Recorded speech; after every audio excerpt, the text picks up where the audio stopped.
Hey guys, welcome to Storm King's Thunder. We may or may not have another fifth player. We'll find out sometime in the next 3 hours, you and I.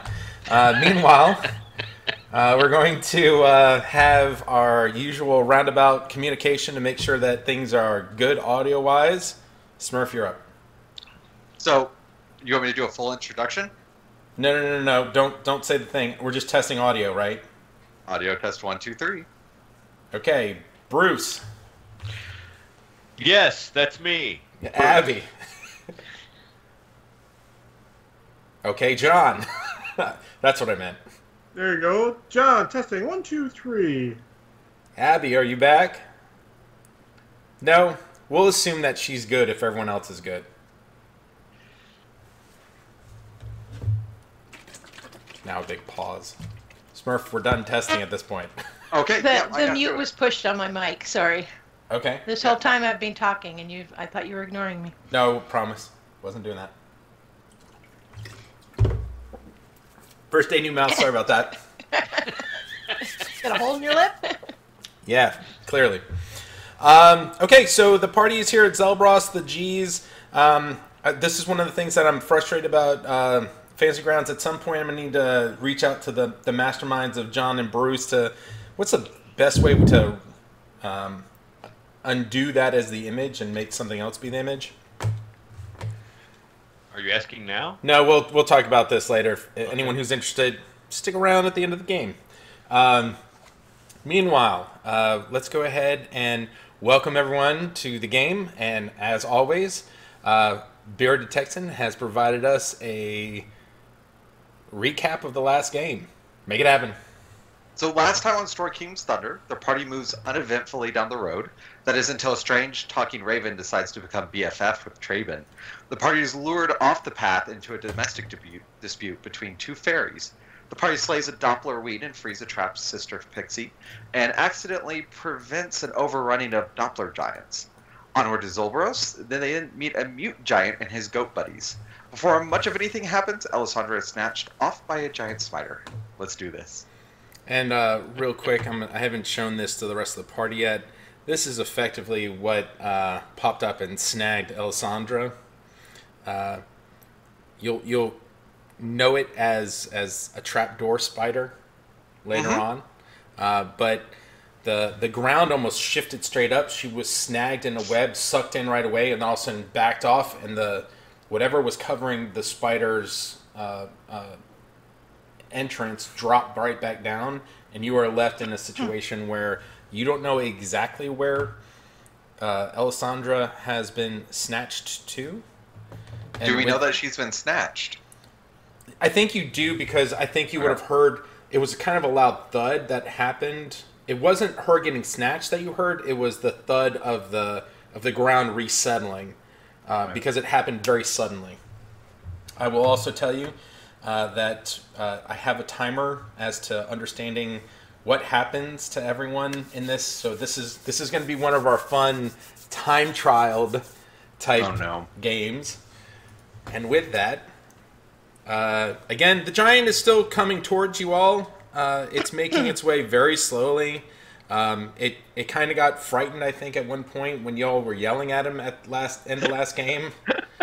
But so he's kind of taking the long way around, but you can see his focus and his attention is really and truly right there.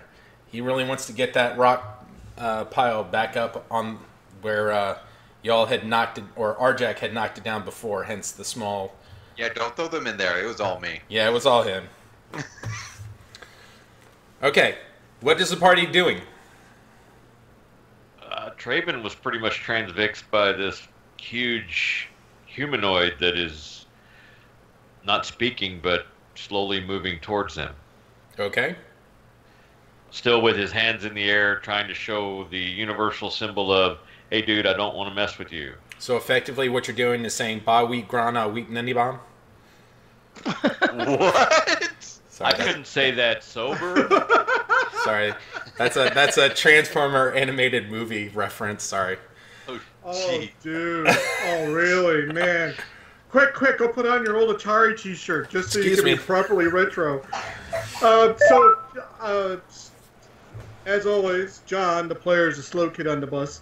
So you're saying the party did notice Alessandra being snatched and then disappear? You noticed somewhere? a big loud thump, and when you turned around, Alessandra's gone, and just as she was disappearing, you kind of saw the mandibles of the spider kind of disappear, like the front mandibles. In that pink box area, that... Yeah, thereabouts there. It was kind of... It was uneven the way it fell back down and kind of just... It isn't clear exactly... It's bizarre to you that... I understand. Okay. I am going to breathe fire on that square. Okay. Well, I don't think I locked any tokens down, so go ahead and move yourself where you need to be and cause the fire. So I'm going to move to roughly that area there and then breathe in the southeasterly direction. Okay.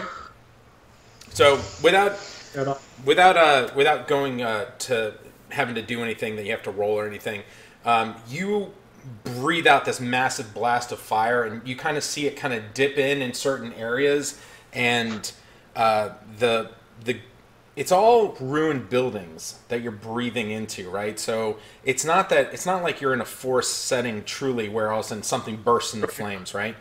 However, the thing that you take notice to is that just on that edge, and everyone welcome Bruce, the second Bruce.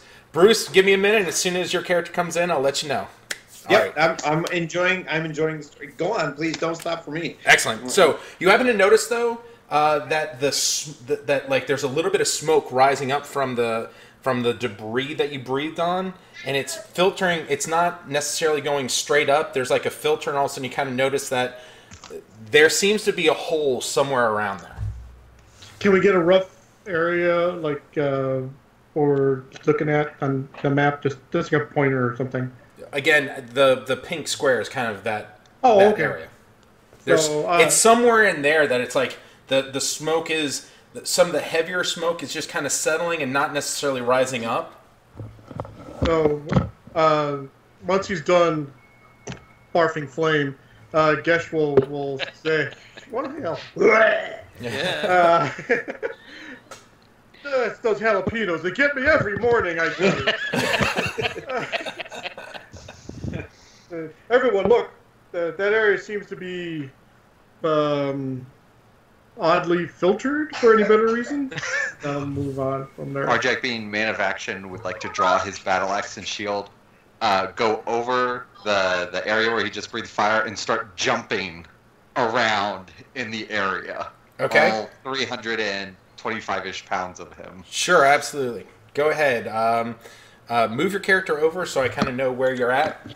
Okay. He'll go to about right there. Okay, so you start jumping up and down, and there's a bit of a ledge that you can tell must have been the cover of the hole. And when you jump there, it snaps off, right? But it's not that there's a hole underneath that. It's just an uneven area where the ruins are. Okay. Do you know what I'm saying? Does that make sense? Start working his way along that edge, just trying to define it better. Here is the trap door. My hand actually represents the beginning of where the hole is, okay? You're jumping here, so it's going, but it's like snapping off. Fine. That's fine. He's just trying to define the area. All right. So, Aiden, are you doing anything? Other than feeling surrounded? Let's see, where am I? I'm moving because that was kind of scary. I don't want to be anywhere near the... You're moving towards the giant. It's a... well, Gesh breathed fire, didn't he? Yes. Yep. Yes, I'm moving away from the fire. Gotcha. Okay. Traven, did you... Sorry, I didn't mean to stop you, Aiden. Keep going. Did we lose it? So I'm wondering what his companions are doing behind him and why Gesh is vomiting fire.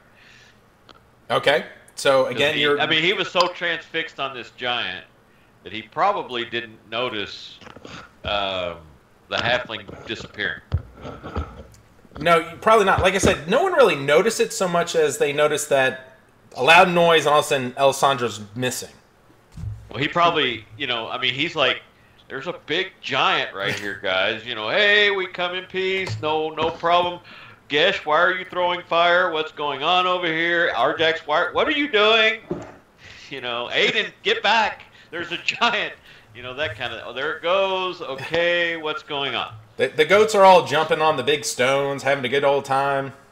Yeah, the goats are doing what goats do. Yes. I want to make sure that everyone has the images. Bruce, Yeah. this is for your benefit for jumping in. Okay. Yep. All right. Cool. So, is anyone? Has anyone not gone yet? Because it's not. I'm just going to rotate to the back or back to the top. Gesh, what are you interested in doing? Help! Help me! I'm back here. You've been silenced, actually, your character right now. But Nah. if you're putting anything on Sandra, that helps. That was wishful thinking, by the way. It's a very it's a much deeper because she's underground. I threw it out. I threw it out there. I was hoping. That's all I'm saying. All right. Okay, so Raven, come jump with me, and he just keeps jumping. okay, What so are you doing? Smurf, you get to that next square and you're jumping up and down, right? Yes. Can you make a deck save for me real quick? Yes, I can. My deck save isn't bad. What'd you roll? 15. So you rolled Sorry, a I should've 15. done it in a tower. Okay, I'm sorry. so he's like, "Come on and help me!" And he's jumping up and down. All of a sudden, whoof, I mean, he just disappears. And he's a tall guy, right? You're what, 7.5 feet tall? 7.5 feet, yeah. And all of a sudden, he's just, gone straight down. Now, you do a tuck and roll as soon as you hit the ground, which means you know there wasn't any sort of stumbling going on, and Right. I'm just saying that you're not prone. It's not such a far fall that you wouldn't necessarily have taken damage, Okay. but you kind of and the one thing that you notice, we're going to get over to this map, is that the ceilings in this particular place are 8 feet. So even though you aren't necessarily encumbered by anything, Yeah. you have this constant feeling of, man, I wish I was just a little bit shorter, right? Okay. Because it's like you're right here. That's where the ceiling, right? You know what I'm saying? Right. Okay. If I sneeze wrong, I'm hitting my head. Yeah, if you jump, you'll knock yourself unconscious potentially. Okay. And with that, let's go ahead and make this happen.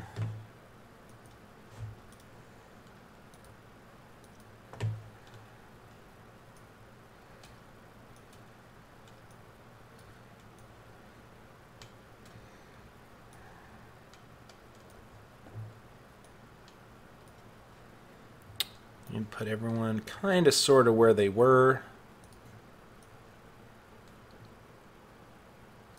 Did everyone level up? Everyone. Yeah, we're good. Level 3.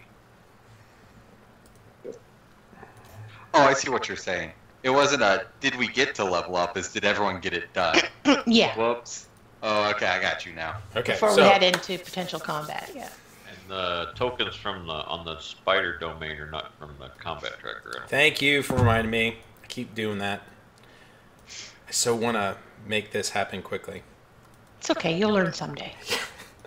One of these Especially days I'll after be we a don't say good anything, we DM. get to be immortal for the fight. Yeah. Fair enough.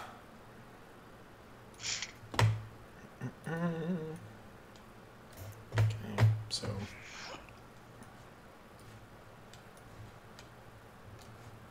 Hey, look, it's me. Your little pit. I see we have a little bit of the cataract of confrontation up.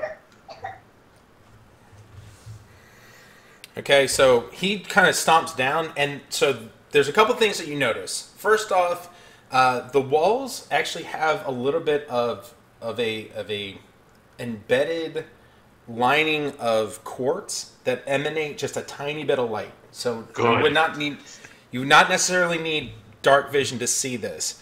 The other thing that you notice is that everything that you're standing on is not like ruined. It's a finished like structure that probably would have been a basement of a building above it that was ruined.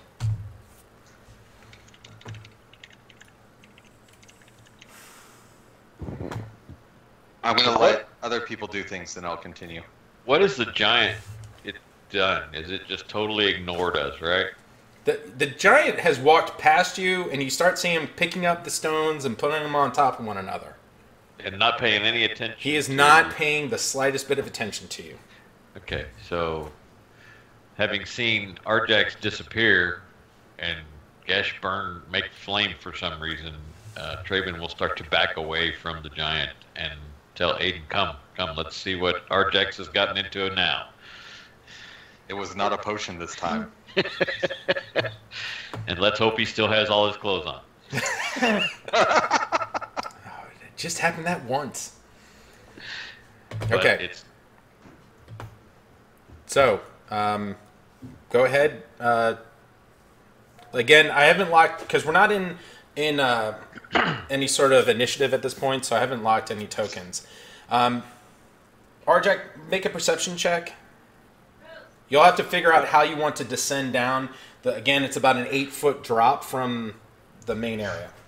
I'm the one with the grappling hook and the rope. Do you want in tower or out? Let's do in the tower. You got it. Okay.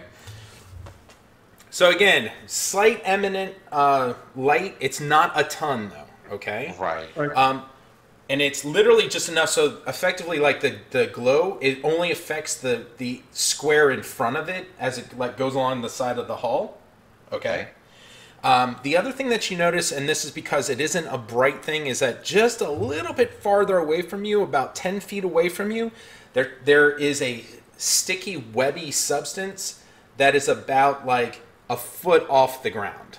You didn't notice it when you fell down because you just kind of ripped right through it, and and so you tore down pieces of webbing that's in front of you.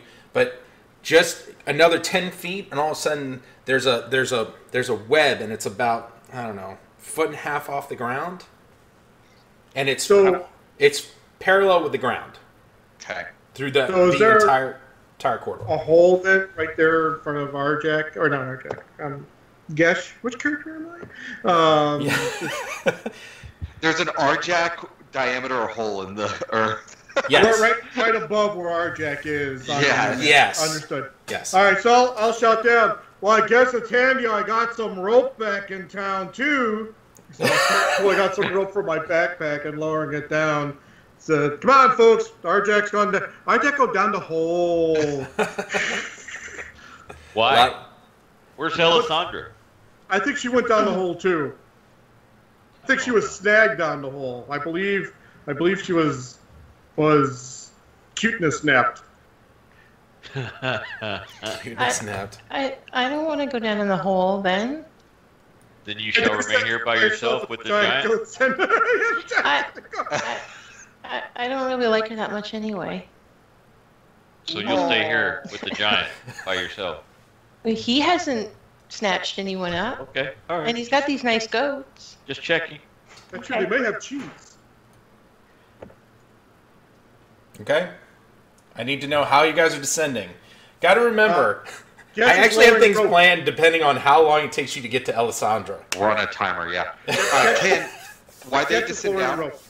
Why they descend down, Brian? Arjack wants to sheath his battle axe, draw his quarterstaff, and start just like trying to move as much of the webbing out of the way as he moves forward. Right. Give me one more investigation check, which I know is your strong suit.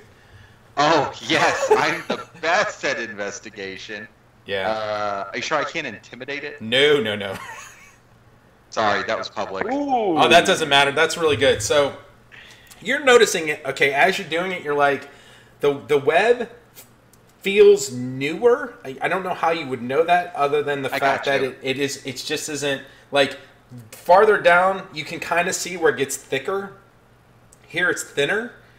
Like the amount of webbing, it gets worse as you keep going. Okay, as you go though, it creates this weird ripple effect, and it's it does. So it's unnatural to like a common spider that you would have in nowadays, right? It has a sense of ripple that it can feel when it does that. But when you're doing it, it's far more.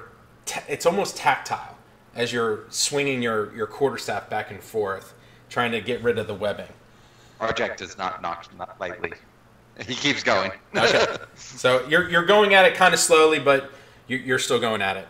Okay. Yep. So what Gesh is doing is lowering the rope. He will hold it for anybody who's going down, and then Is there anything to tie it off on? A goat. Well, he's also got. You have Aiden up there. Well, he's also got pitons and stuff, so he will secure it for himself in a moment. But right now, anybody wants to Okay, go well, down. Traven will go down the road. Okay. Okay. Traven, go ahead and roll me a perception check real quick.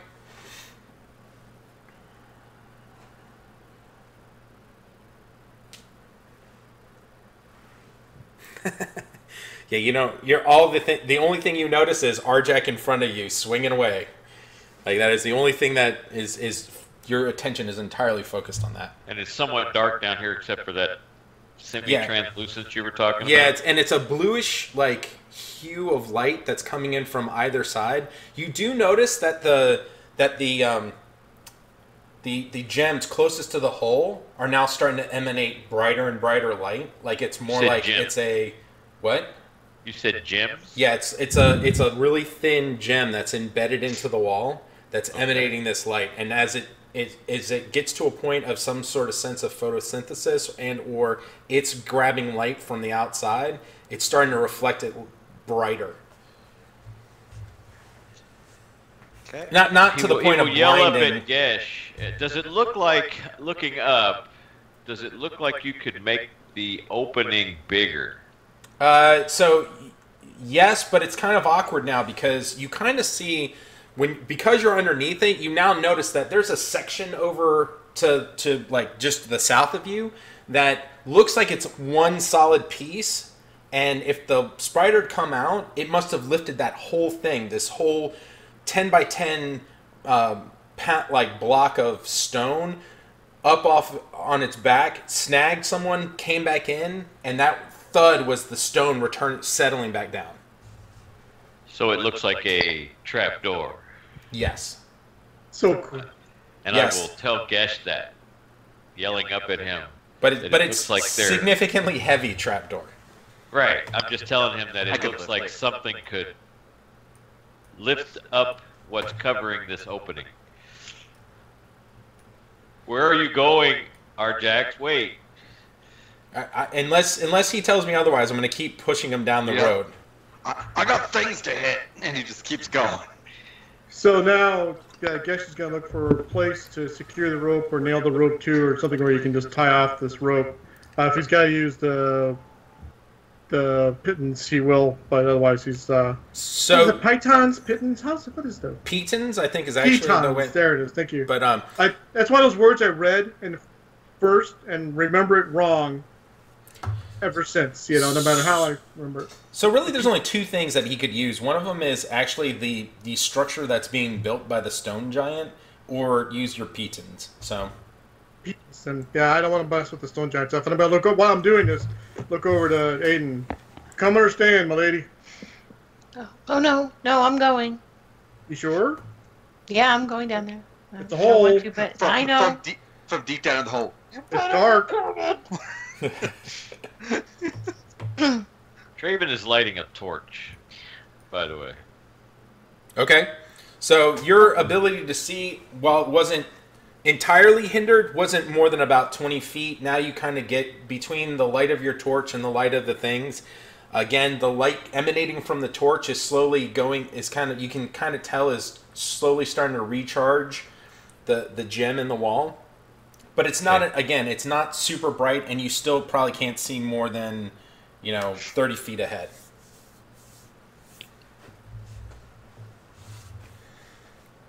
All right, so Gesh will hold the rope for Aiden when she goes down. Okay. Arjax, wait! Clear the path. Don't get off the path.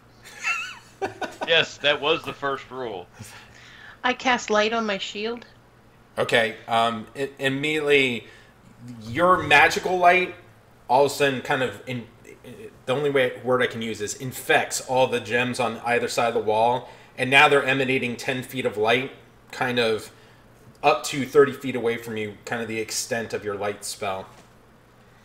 Well, that helps. Ooh, pretty. That's so cool.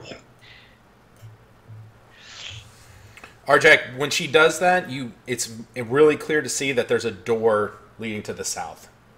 Like a man-made door. A man-made double door. I'd like So he'll toss his sticky stick to the side, shield to his back, and he would like to use his thieves' tools on it.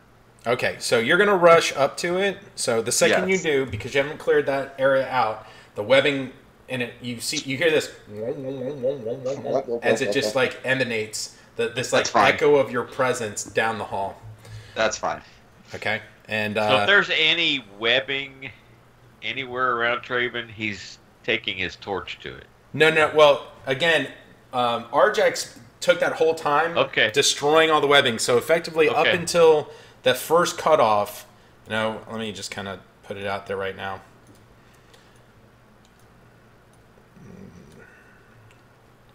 The webbing's also neon pink. Yes. It's a retro spider. So this is effectively... Not judge it. That's effectively where the webbing starts as far as you're concerned. Okay. Okay, but then it continues down the entire corridor. Do I need to do a strength save or anything with the webs? No. You do notice, though, that if we were in an initiative, you're moving at half speed. Okay. Okay? So go ahead and roll your to hit, because you're right. So Arjack is taking out his huge, like his portable battery ram that has thieves' tools scrawled on the side of it. This gives me. Oh. I'm glad I got you there. I was wondering what a Goliath was doing with thieves' tools. Now I understand. Okay. Yeah. So this gives me +4 bonus to the strength check. Yep. Okay. So do you want me just to do a strength check on that? Sure. Do you want me to roll that and then add? No, it's just +4. Just roll. Okay, so you pull back, and you're about to smack into the door. You hit, it makes connection, but it's. I don't know if it's because it's the first time you're using it. You're just like, I didn't get the full swing. But the second the thing connects with the door, you get propulsed and ejected right back to the other end of the hall, just like straight back. I slide back? No. Like the other people in your group see you kind of launch, hit your head on the ceiling. You kind of you're almost doubled over as you connect with the back wall and drop to the ground. You take 2 damage in the process. I only had 2 health left. No, you had taken 2 points of damage from where you'd fallen off the rocks. Oh, okay. So you're sitting down now. The webbing is kind of like just over your legs where you kind of like land, but it's at this point that you really start because you didn't see it in the door, and all of a sudden it gets really bright and fades. There's definitely arcane runes on the door. It's one of those sissy doors then. Did you all see that? I'm just about to say, I was wondering what could throw Arjack. Yeah. I didn't hear anything. Gonna move forward. Okay, so I'm gonna go ahead and move the webbing because Arjax, let's see if I can, has definitely just kind of displaced the webbing at that point. And so again, Traven, at this point you can see the door but there's no glowing runes or anything on it. It just looks like a standard double door to you, made of wood. And Arjax sitting down with his portable battering ram across his legs. Are you okay, big fellow? Oh yeah, I'm good. What caused you to fly through the air like that? You should have seen the size of it. It was huge. It was dark, couldn't see it well, but it was massive. And then it shut those doors behind it. Shut the doors behind it. What type of creature was it? I don't know. It was dark, couldn't see well. I was focused on the webbing. It just got tossed. It's all right. I told you to slow down. I told should you have to slowed wait. down. Hey, can you get that door open? You think? So shall we move up a little, sister? This probably is not going to go well. Raven's going to move there and try to remove the webbing with his torch that is anywhere in the vicinity. Okay. And then he's going to inspect the door. Okay. It looks like a standard set of wooden double doors. There is a noticeable block of where probably a key could be used at some point if it was, you know, an actual physical lock. Otherwise, it looks like handles or latches or anything? Yeah, they're the kind of circular latches so that the doors come out, they don't go in. Okay. Knock real hard. He is. He's gonna knock on it. Okay. How hard are you knocking? Like, are you trying to be noticed? Yeah, I mean, if there's somebody or something on the other side, he's gonna knock on the door with the, you know, the butt end of his torch. Oh, Pop, perfect. pop, pop, pop, pop. Okay, so you slam on with the back of your fist, and next thing you know, the door's arcane ruins kind of glow for a second. You just get pushed back about 5 feet. Again, it's much more of a like you get kind of, you're not thrown in the air. It's definitely a reflection of the amount of energy going towards the door as to how far you go back. So when that happens, I'm gonna look at Arjax and go, big, huge. Dude couldn't see it, and it pulled the door closed, right? Big, huge, massive. You saw it too, rat. No, but I do know what happened now. good. Bro Gesh, code broken. Gesh, this is some type of magically locked door. Huh. Don't beat on it. Got it. Well, let's say we take the path of least resistance, which we threw that silky stuff over there, and see if we can find our small companion. Okay. So y'all continue. I figure you're going to do it methodically, kind of clearing away the webbing as you go. You can't help but notice, like I had told Arjack, that the webbing really is a... come on now.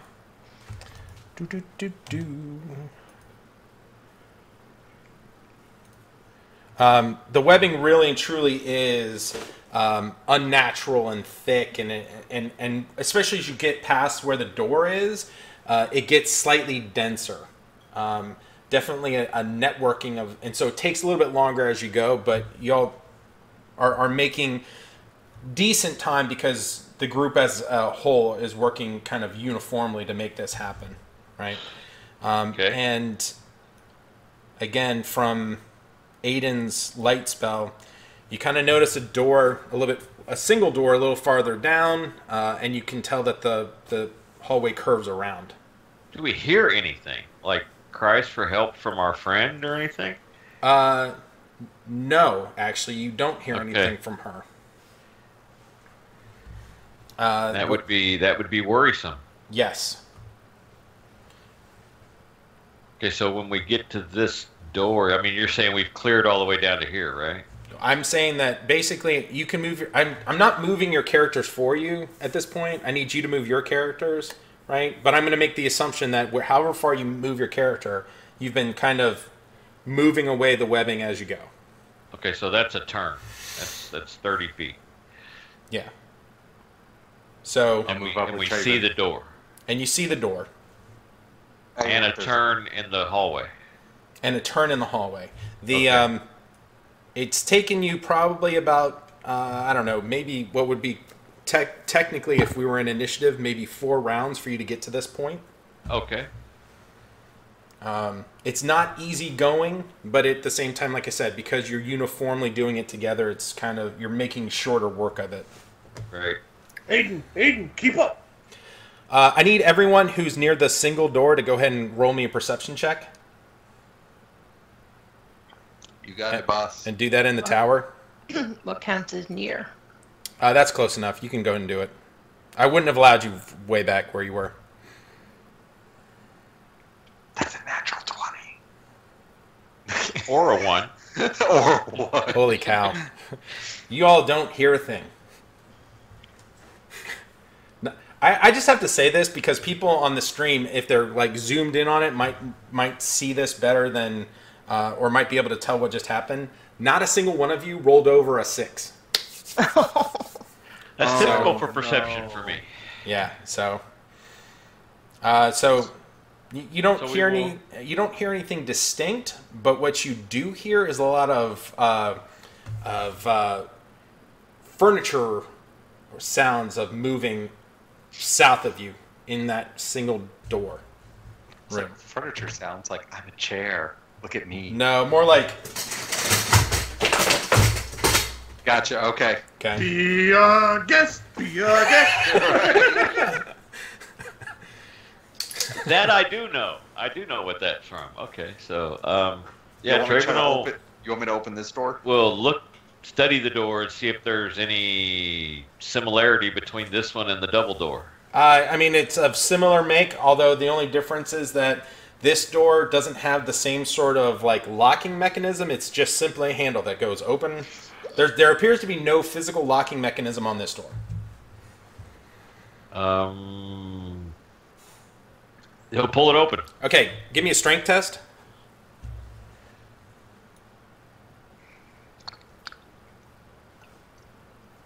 Yep. So you start to, like, you're thinking you're going to pull the door open. It moves just a tiny fraction. All of a sudden, poof, and shuts right back. And now you can hear the voices, these squeaky little voices coming in from the other side. Do you speak Draconic? I do not. So then you don't know what they said. Do I do. Well, you couldn't have heard them. You had to be right at the door. If you, No, I don't. I will say to the door, or through the door, I do not understand what you are saying, and I will tug on it. We are here to help. And Okay, I will another- kind of tug on it. Another strength test. The spider speaks Draconic. Okay, so this time you kind of budge the door open and it goes almost open. Arjack, you can kind of see into the room, and there's some sort of weird rope mechanism that's on the other side of the door handle, and it seems to be kind of pushed in to some sort of. There's something else that it's kind of like almost a pulley system, and you can hear, "Ah!" and all of a sudden, they all of a sudden the door closes again. Gesh, you can definitively hear someone go, "Now!" All of a sudden, the door shuts, Glenn. Oh, I got an idea. I pull, y'all cut, we run. Perhaps you should just kick the door in, big man. But if it pulls out, kicking it in is harder than just pulling it out, because then I go against the door frame. So that I mean, I know I'm pretty dumb and all, but You're also massively strong. the Draconic, by the way, is what they said that now. Yeah, the ring is large enough that two people could actually pull it at the same time. No, I am two people. I pull, you cut the rope with your sword. Just stick it in there. I would bet you a gold piece you can't kick the door in. Oh, damn it. So Arjack is very susceptible to the bets. I would like to use my thieves' tools. Go I ahead. see this lining up. The Draconic guest will call out, "Look out! The big guy's coming through to the other room." Do you want And this in he's the coming through tower? hot. Okay. No. Tower. Yeah. No. Go make it live. This is +4. Okay. So 17. So unlike the other door, when you swing back and you bash into this door, you're right. The door frame is actually done in such a way that it braces itself from going in.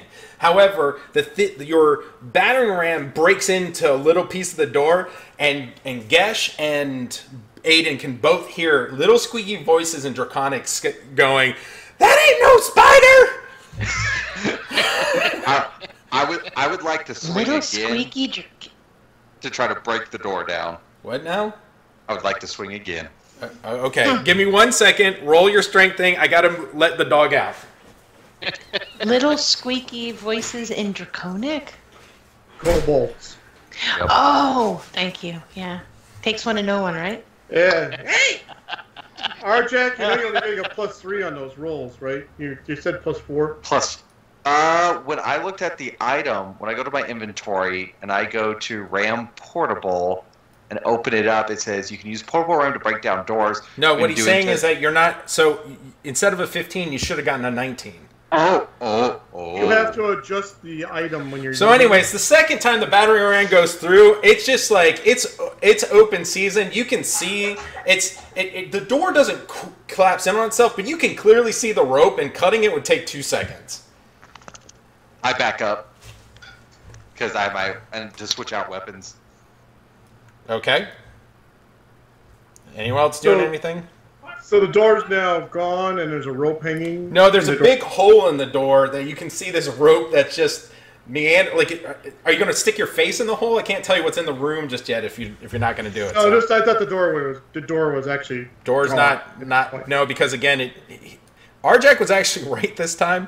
That it doesn't. It's not a. It's much harder to break the door down from this side. So in Draconic, using my most intimidating voice, I will bell out, "Open this door, you little rats!" In Draconic. Nice. No. And you can kind of hear them. They're like talking back and forth. There's multiple voices in there, and one kind of sounds louder than the rest, and eventually they just kind of drop the. You see the rope just kind of drop. Are y'all going in? Nope. Is that Who's no? going in first? Not me. Guess you go first. You speak their language. So Gesh goes through the door. Traven will follow. Okay. Arjack in third.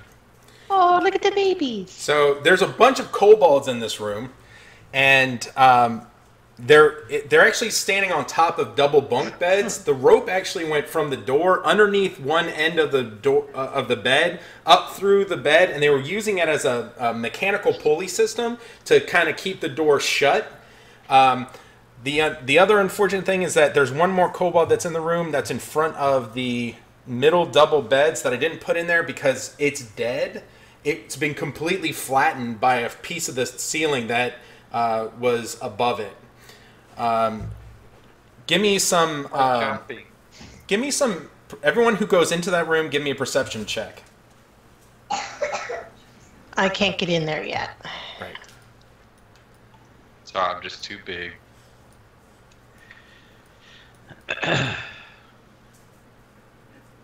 Okay. Gesh and Arjack. Yes.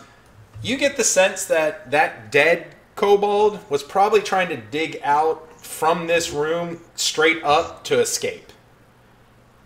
And there's another door that's in kind of like another part of the room, and there's that same sort of pulley system is designed to kind of keep everything out.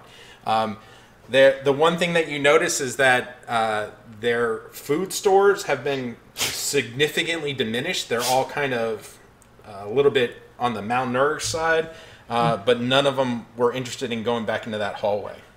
So, Gesh again barking out to these lowly dragon-ish kinds. Quickly, tell me what's going on here, you little rats. In Draconic. This is all Draconic. And so the one that's the farthest away from you in the corner kind of folds his arms and is like, "We're not intimidated by you," and he actually busts out into common. He's like, "We're not stupid kobolds." You know. Be nice, Gesh. Be Arjack nice. would like to bellow at them. Gesh, did he say they were not stupid kobolds or not stupid kobolds? They're not Meaning stupid they are kobolds. smart kobolds? They're smart or- kobolds. Yeah, the comma placement's very important in such conversations. So, yeah. So if you're asking Gesh, this is my responses was the kobold going, "I didn't say that. We're not stupid kobolds." Aiden can Aiden push her way into the room? Absolutely. You can move past them. All right. I always And imagine I that will- scene with Princess Leia pushing past Chewbacca Yeah. when she's trying to get past. Somebody move this rug! And I scold the rest of my party for being so mean to the little kobolds. What have I done? You're yelling at them and I calling haven't yelled them names. anything yet. They're It's only 'cause- scared. So they're all like sitting there and they go, we just came here to learn the secrets. So is it this one in the corner? That's the Yes. bowl? And all of them, the second you get over there, Gesh, they have their micro spears out, and they don't care about anyone else in the room. They are protective of that one. Protective of that one, what? Can I go here? The kobold in the corner, farthest away from you, is Number 2? Kobold 2. He is effectively their leader. Okay. I mean, that was clear when Gash walked by. Are they threatening Gesh? No, they're kind of like, we don't know what this much bigger creature is going to do, right? It's far more we're worried about our leader than we're worried about trying to hurt Gash. Oh. Can I offer this kobold next to me a Goliath-sized one-day ration? Yeah, and what happens is you hand it to him, but like just off the side of the bed, he grabs onto it, and you slowly see him teeter. And he's on the floor in front of you, completely grabs it and brings it back up to the top of the bed. That's all you, little fella. That Fred That's all Flintstone you. with the rib thing. Alright. So your creatures speak common. I do. Obviously, you have more spirit than the rest of us. You're closer to our dragon kin. I respect that. So what is going on with your group? Why are you in this room in obviously such disarray and despair? He starts. I don't think I can do the voice for quite that long. Uh, So I'm going to tell you what he says. And so basically, he goes into this whole thing that what you're looking at is actually engineers from his Kobold clan.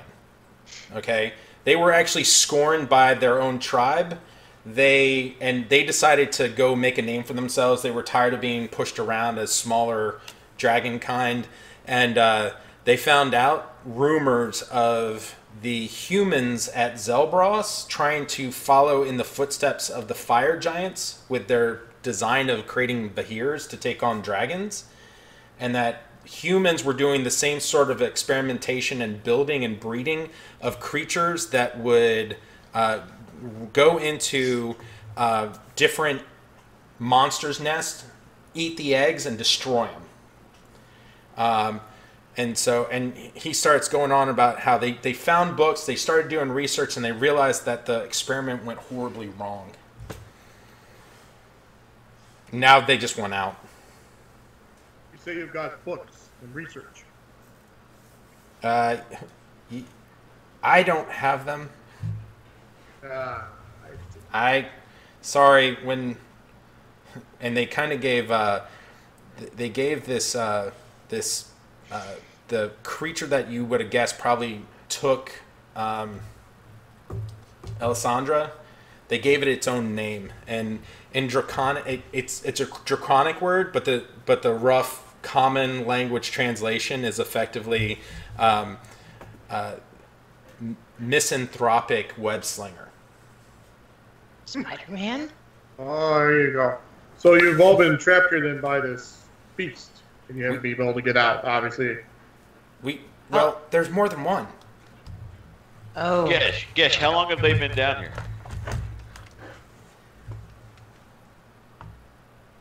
Did everyone else lose volume? Because I can't hear anyone.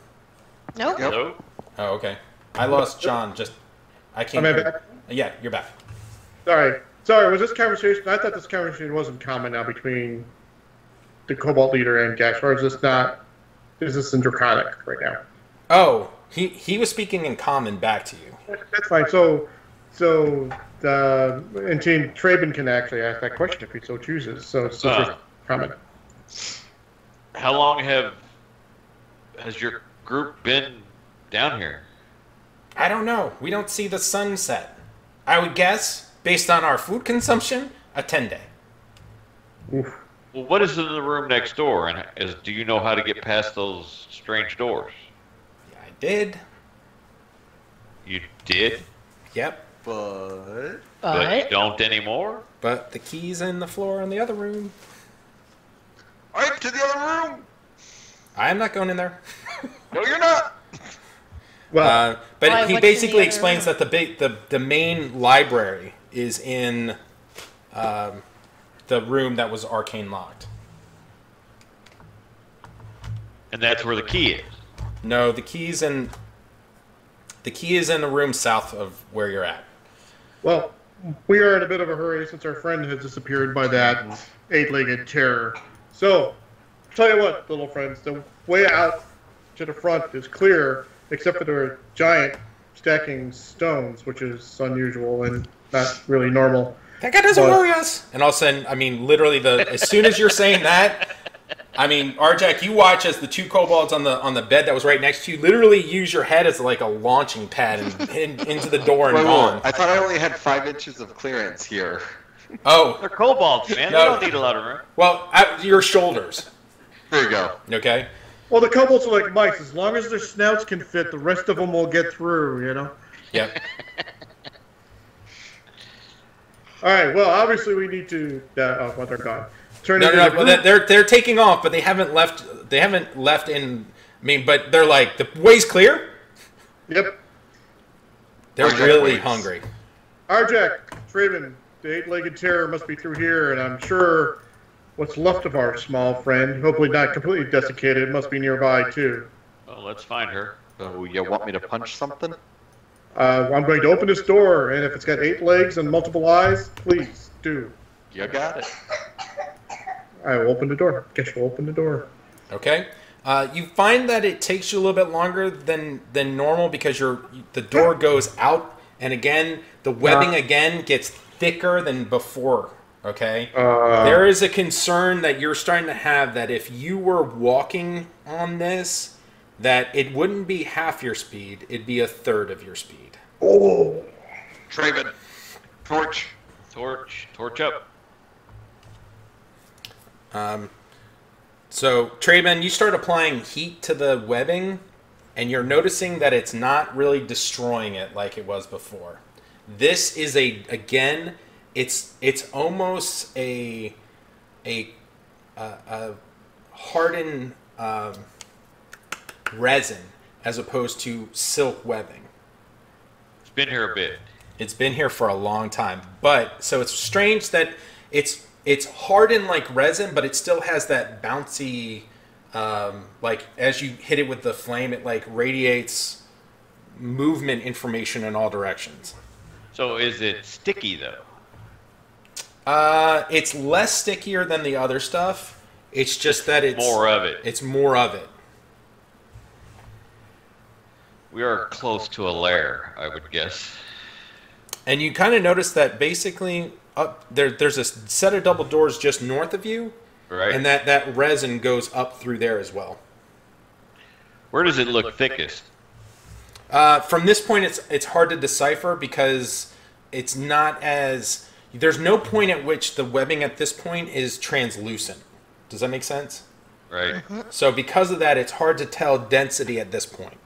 Does it catch fire, or does it not repel the fire, but just... It doesn't repel, but it's like as you're doing it, it's way more like instead of taking like starter stuff to get a fire going, that was what it was before. Now it's like I'm producing a flame and I'm trying to get a branch that's yay thick lit, right? It takes more time to...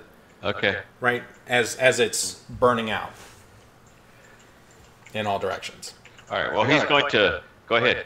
I got a couple potions I could drink and see what happens. He's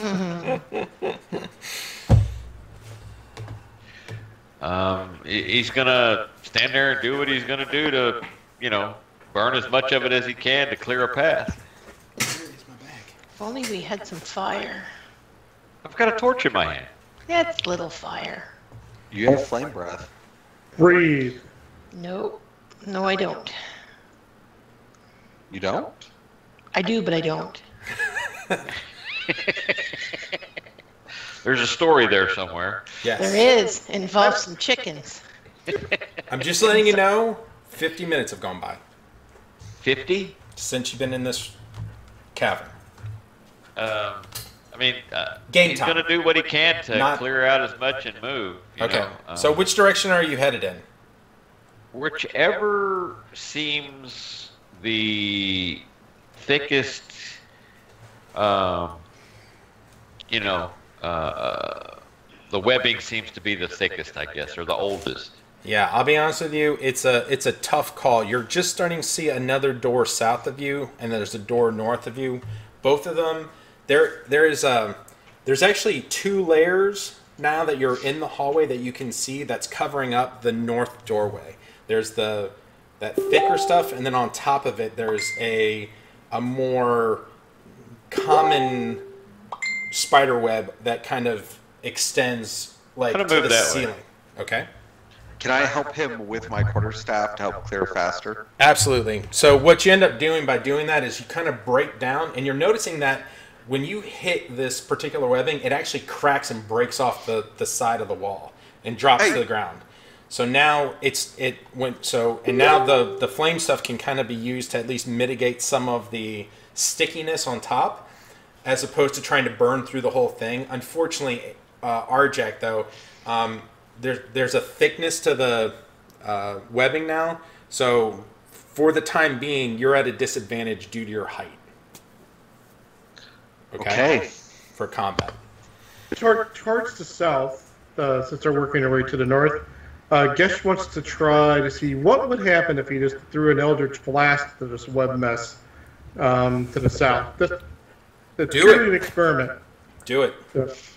So I do. I cast Eldritch Blast to the south. So Gesh casts Eldritch Blast, and those same blue crystals on either side, like your blast goes out, and the second it leaves your hands, the energy literally goes into the gems on either side and dissipates. You do nothing to the webbing.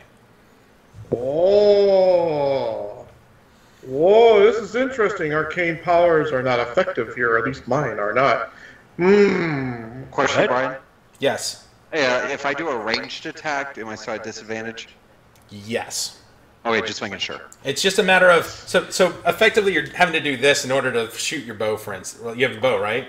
I do. Okay, so it's like see, that's why you're at disadvantage. Okay. So let's get out of this quickly. Let's get to that door, Traven. Okay. Okay, so that's what we're trying to do, get to this door. So, okay, Traven makes his way to the door. You notice that it's not, again, it's the design of the door is much more like the two doors you've already seen thus far. Two handles lead into it. There is no mechanical lock identified. 3, 2, 1, and go? Yes. 3, 2, 1, go! Yes. So what did you do? 3, 2, 1, we pull the door open or push it open, whichever it seems it. Okay. So it pulls open. Everything leads into the hallway. Okay. And hold on. The encounter isn't there yet. You see a guy completely pinned up against a wall, a half-elf. The thick chitinous webbing is actually like covering over his mouth, and his arms are pinned back in such a way he is still breathing through his nose, but not unable to actually do any reasonable movement. Are his eyes open? His eyes, well, when the door bursts open, his eyes are open. So Arjack's gonna pat Traven on the shoulder and go, "Ain't our last, let's go," and head back out the door. I can't leave him, Arjack. I guess you might need my strength check. Oh wait. So walk over and Sai, I got one quick thing to say to Sai before he and I apologize, I don't know the special way to do it in could whisper to him. yeah, I really need to learn how to do that. Right click on his. Well, I sent it to him via Skype. Okay. Oh, Okay. okay. So I'm shaking my head like. well, as much as you can, because your whole body is braced up against the wall. He's in the corner. His arms are stretched back, like so he's like this. So here's the wall, and it's pinned. His face is covered up just enough. His eyes are open, and he's breathing through his nose. You also happen to notice that there is that's the only place where there's chitinous type spider webbing, but otherwise there's spider webs all over the place. So, Traven, what are you doing? I'm sorry, I didn't catch that. That's okay. I moved towards him and with my hand try to rip the webbing from his face. Okay, let's go ahead and roll initiative. Okay. Yes. We're messing with the food.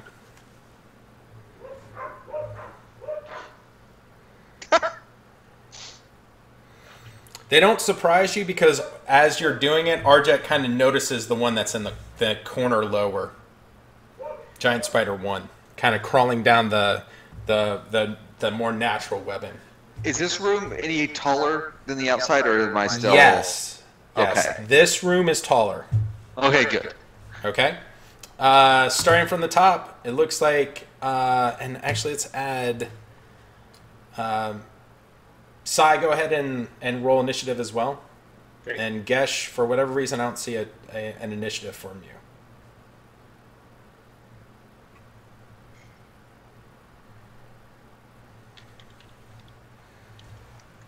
Okay.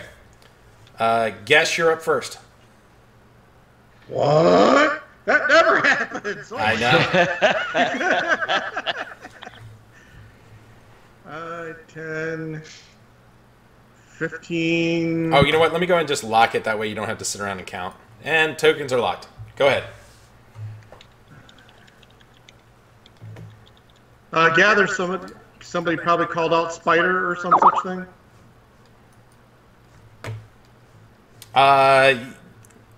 Yeah, we'll say that they did. Oh no! I mean, if they didn't, I can back it up. You tell me. Anybody scream out? They haven't actually said it, so I'm gonna leave you right there. Is my mouth? If my mouth is cleared, I didn't know if we had got there yet. Hadn't gotten there yet. Traven's Okay. trying to All break right. down some of the things, and there's again, it's substantial that's covering over your face. All right, so I guess we'll move up to the doorway then. Okay. Look in. Does he see this set spider? Yeah, you noticed the same spider that Arjak noticed. Ah, crikey.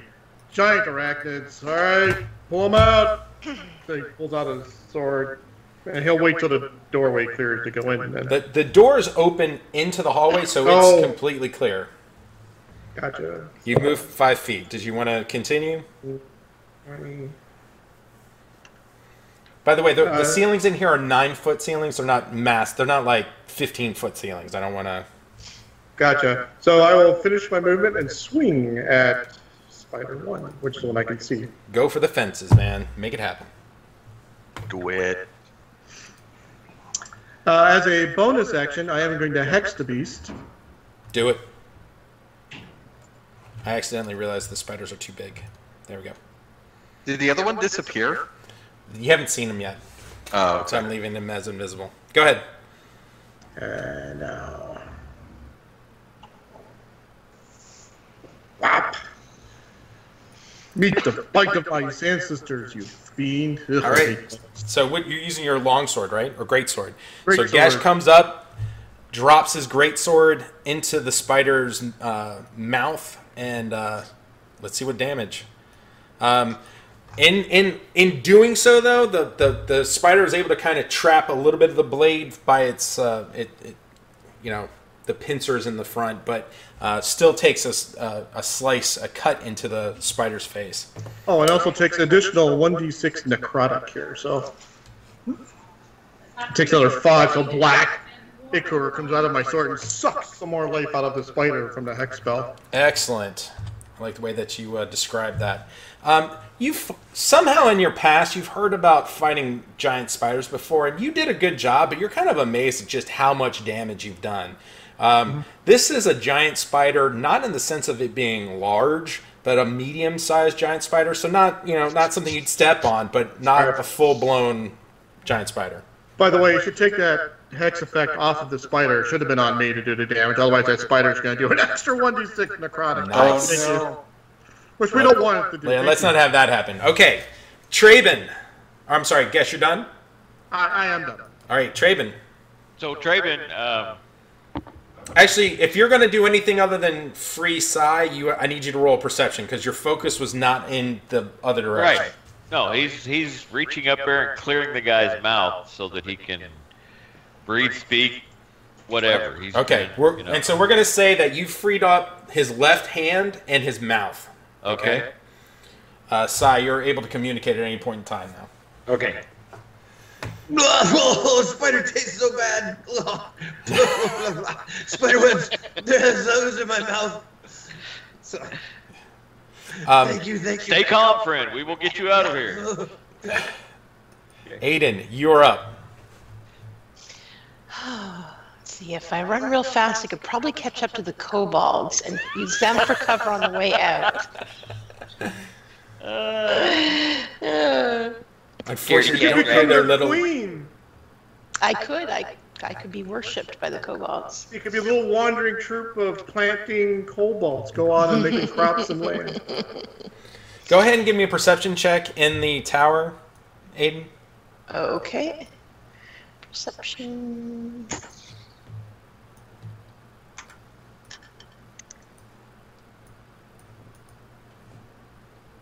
And I'm casting. So No? as you come in, you definitively see the other spider that's in the other corner. Like, your perception roll was fantastic. So you came in, and the other spider's like, slowly, you can tell it's trying to inch down and surprise Arjak, and you pop in the room, it looks its head straight up, and it's like, I got caught.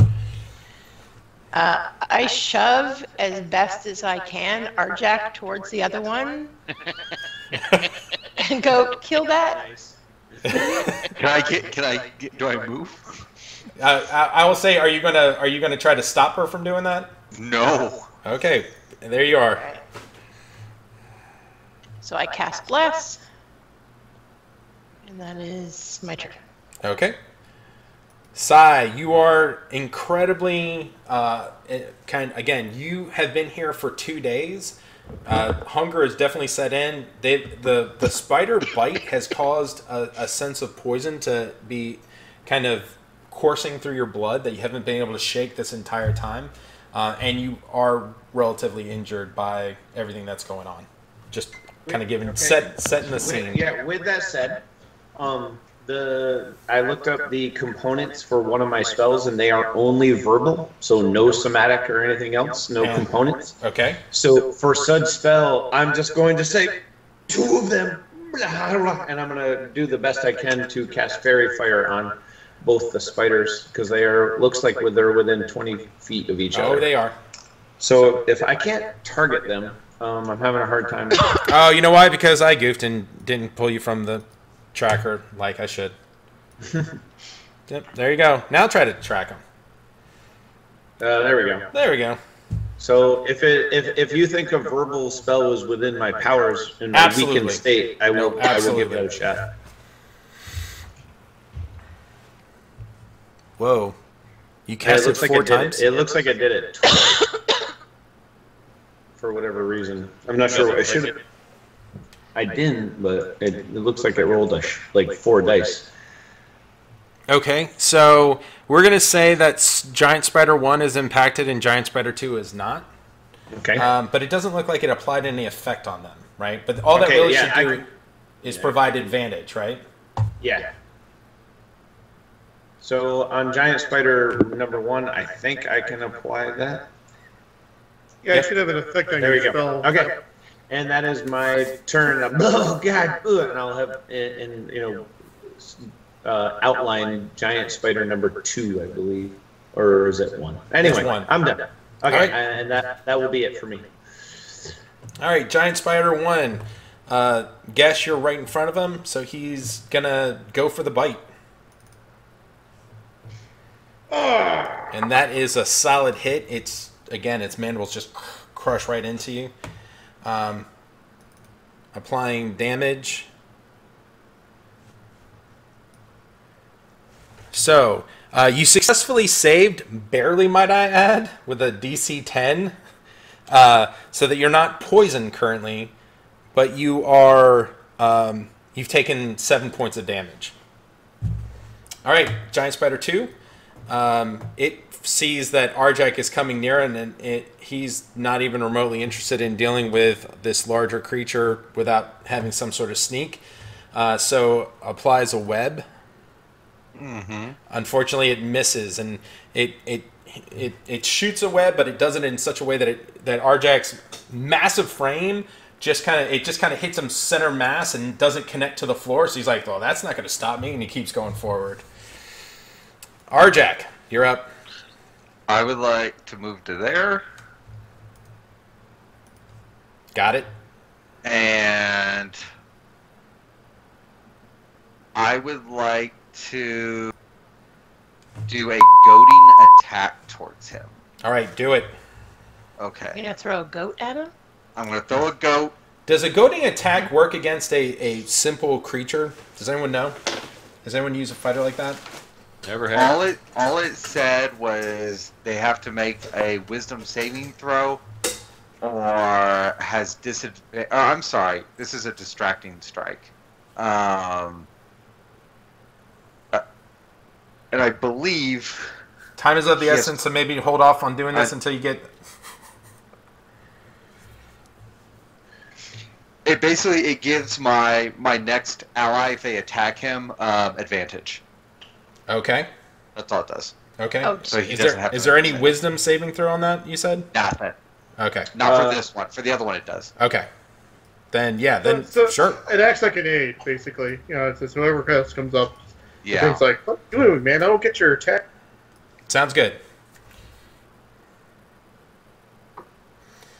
And with the bless, clearly a clean hit, you kind of like slice down in such a way that you not only hit the spider, but you hit the webbing underneath him, and he drops through. Let's see how much damage you actually do to the spider.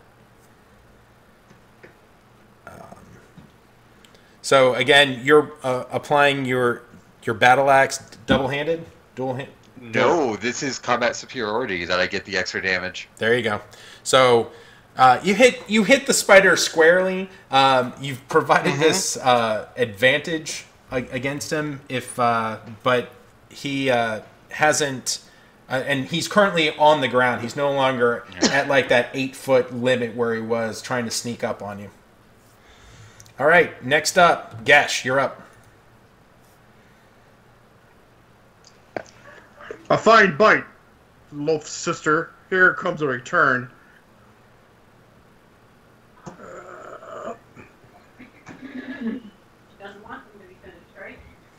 Oh, look, all those dice, advantage and blessing and all sorts of fun stuff. Right? Wow. Go team party buff. How did you get the advantage? Got The fairy fire on it, right? Fairy fire. from Oh, that fairy very fire. impressive half elf who Yeah. was pinned to the wall, poisoned and near dead. I am very impressed. Nice. I've only got my lips working, and I'm gonna cause you some harm, bud. That was cool. Very cool. All right, so go ahead and okay, so again, Gesh kind of brings back his greatsword, swipes, not as clean a hit as one would like, but again, it being still up on its webbing, it's able to kind of dodge. Just so it has just a little bit more freedom of movement than it would if it was on the ground. And next, Traben, you're up. All right, so Traven will drop the torch, draw his longsword, move here, Okay. and he will tell Sai as he goes, "Stand ready. I'll be right back." Don't leave me! Don't leave me! Don't leave me! Okay. Swing his longsword at Giant Spider 1. Okay. Again, solid hit with the longsword, reaches out, connects directly to the abdomen of the spider. Drop it, and when you do so, you're all of a sudden noticing just how heavy your sword gets as you come straight to the ground, because the spider no longer holding onto its side, its body's limp as you kind of, stabbed your longsword directly into the creature's abdomen. All of a sudden, creates an extreme weight at the end of your sword as you're kind of forced to bring it right back down. He shakes it off, and he has some movement left. Okay. He will move back to here. In Sounds front good. of Aiden, Awesome. and that's his turn. Providing a shield, a human shield. Yes, yes. All right, Aiden. All right. Aiden can see that Sai is hurt, right? Yes. He doesn't look so good. Yes. Okay. He's bruised and battered.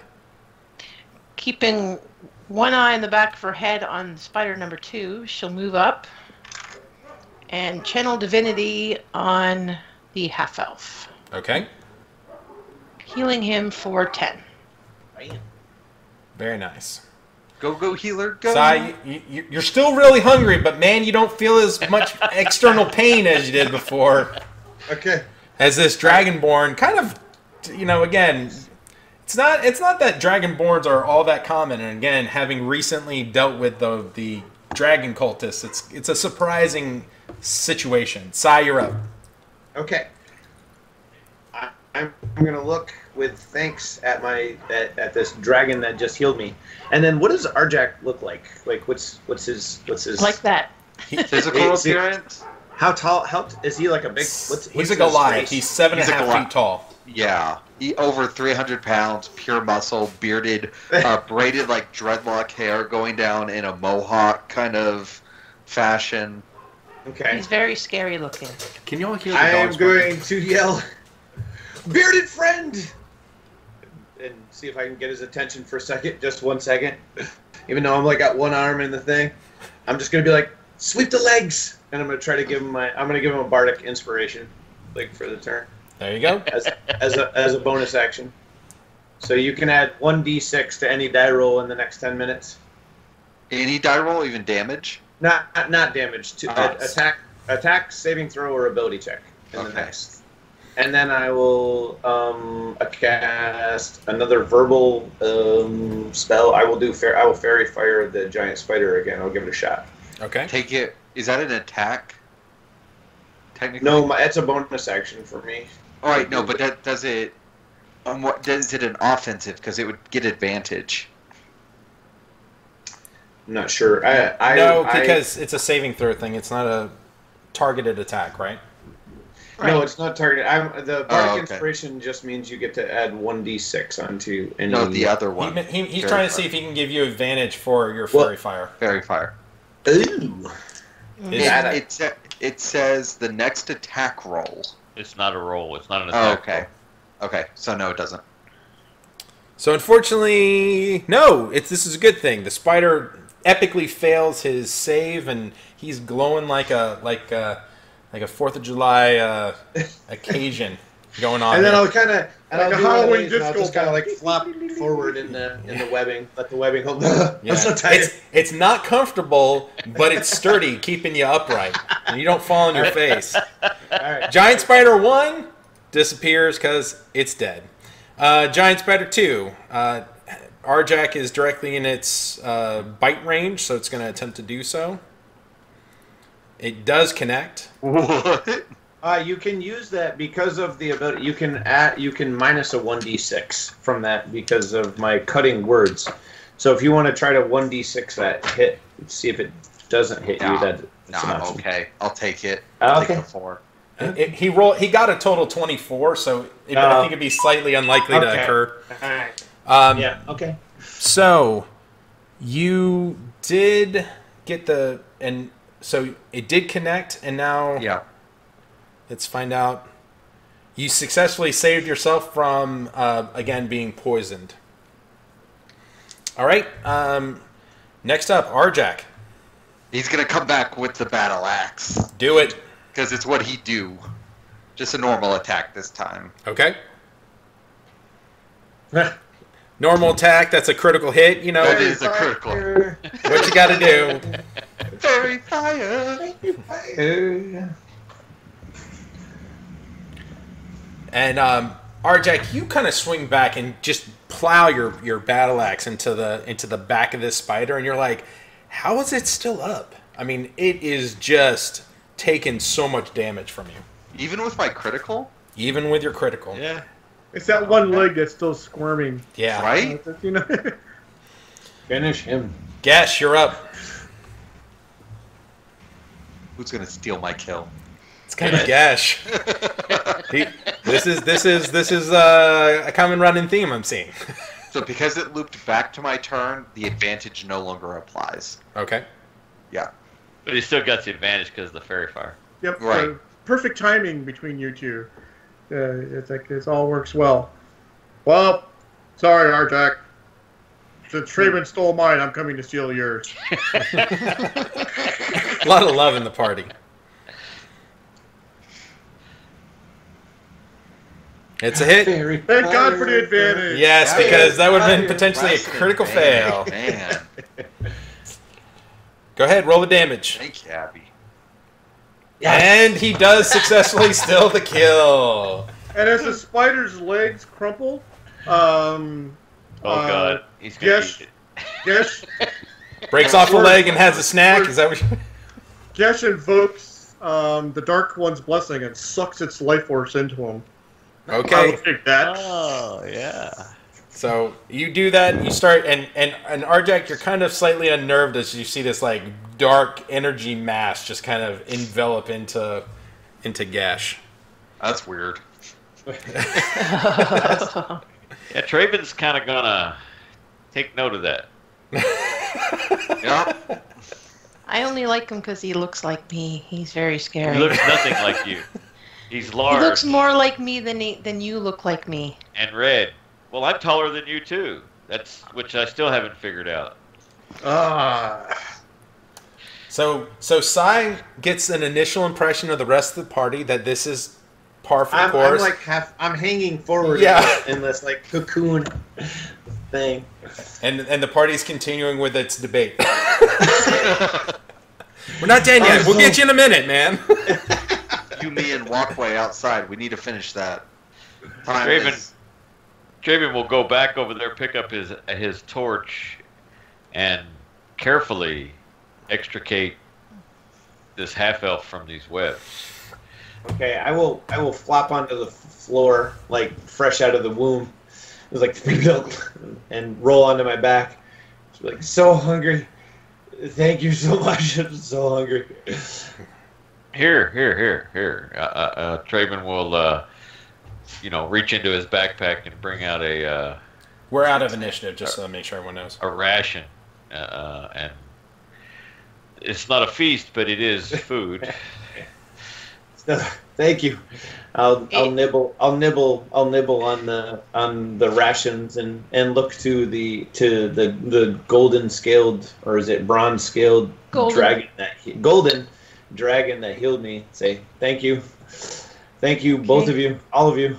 But that doesn't mean I trust you. Good talk. As she walks away, good talk. and I'll look back to the halfling and just say, human. Oh my God, human. Just say, I think you've saved my life here. Well, perhaps, but who are you and why are you here? How did you come to be here?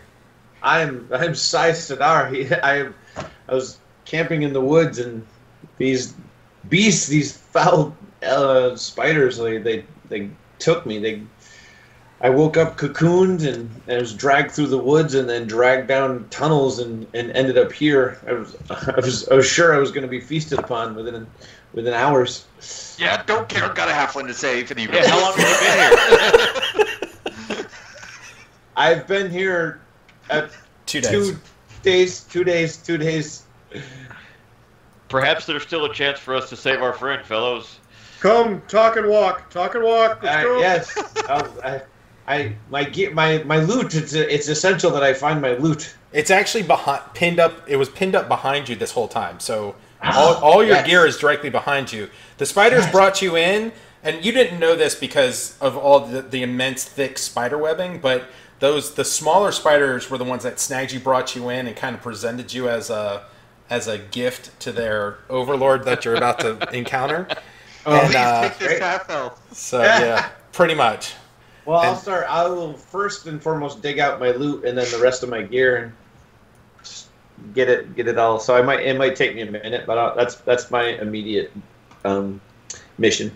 Okay. Traven, before he exits the room, will tell him, I'm not trying to be offensive, but we do have a colleague that has been apprehended by these creatures, and we're going to try to rescue her. So we'll be back for you. Yes. No, I'm coming. Just I got to get this loot out. Just catch up at the back. Yeah. Well, you all start again. You're starting to burn down the stuff, but now you get to a point where it simply doesn't burn. It doesn't burn anymore. It's thick. The webbing it now extends from the floor up to about 2 feet. It doesn't burn. Arjack, in order for you to get through here, you will be at disadvantage.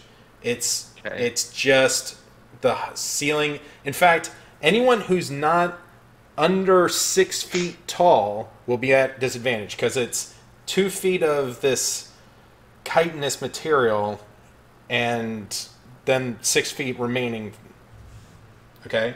So anyone who is not under 6 feet or under, you will have disadvantage. 5'11". And we have to do it. Aiden leads the charge. No. I've been kind of keeping back what you're able to see because of the webbing, not because of darkness per se. So please understand that even though we have someone who might be able to see 120 feet in the dark, it's been a matter of obscurement, not darkness, that is kept. And there's a set of double doors at the far end. These ones are very ornate, and the door handle mechanism is in such a way that it's the only set of doors that you've seen that looks like you would push as opposed to pull in. Yeah, I can do this one. Okay, so can we hack through this webbing to get to those doors? You will have to step up onto the webbing. I mean, you'll be here for over an hour clearing out this. Okay, well, we're in a hurry, so... Yeah. You know, putting a foot up, is it sticky? Is it going to... It's gonna be. Your I movement know it's going will to be slow us halved. down, but Your movement will be halved. we won't be like he was, you know, like Sai was against the wall. It's not going to No, in like, fact, it's oddly it's oddly more complete than you would think of from a webbing material. So when you put your foot down, there isn't even a sense of needing to like make a dex save to not fall. I have a question Yes. to the front forerunners there.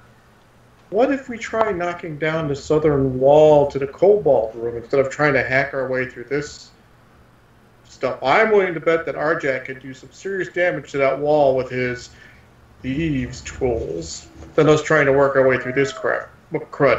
talk about him taking his thieves' tools to the wall right there. That's what I'm saying. Yeah, the cobalt southern room. Now, Yep. The only thing I worry about is if I hit this wall and the roof comes in. Nah. Arjak, you're playing your character like you have an intelligence of 12. What are you doing?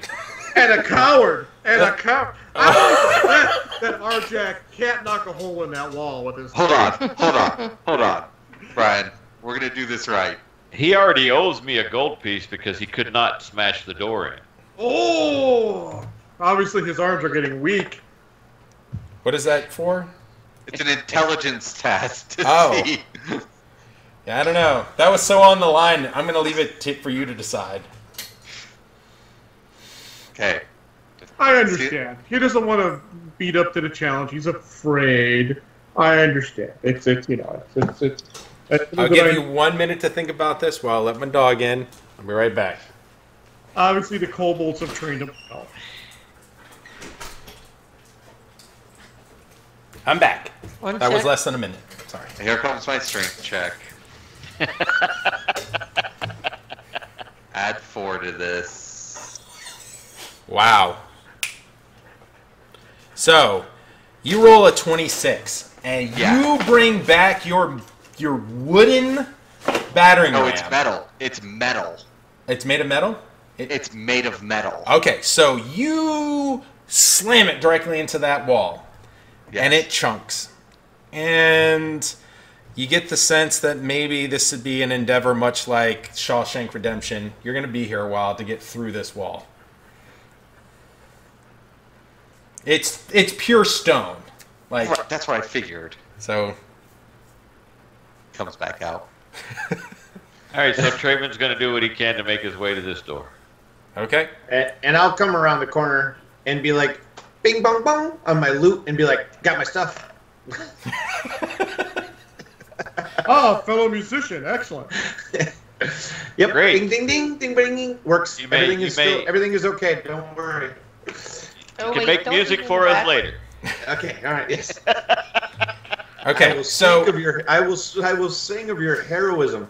Traven, roll me a dex check, and Arjak, you do as well. This isn't about do you fall off or anything like that. Or get stuck. It's how fast do you get there. Okay.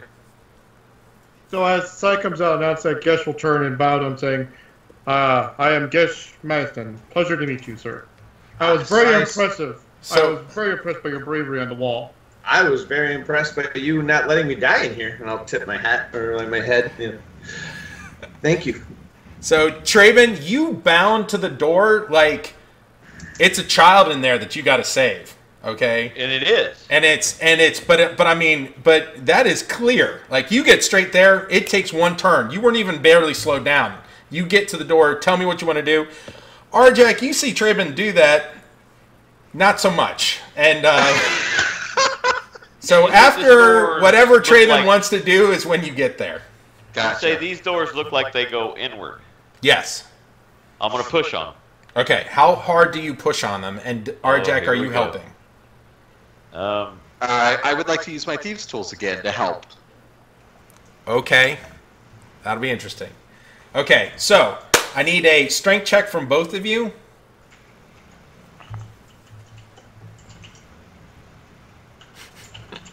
$12. Okay, so Traven, again, the urgency is so clear to you that you hit the door slightly before Arjak's thing, portable battering ram, and you go straight into the room. Arjak, you do the same. Not so much. And I need you to make a dex save to see if you even catch yourself on the webbing before you fall to the floor below.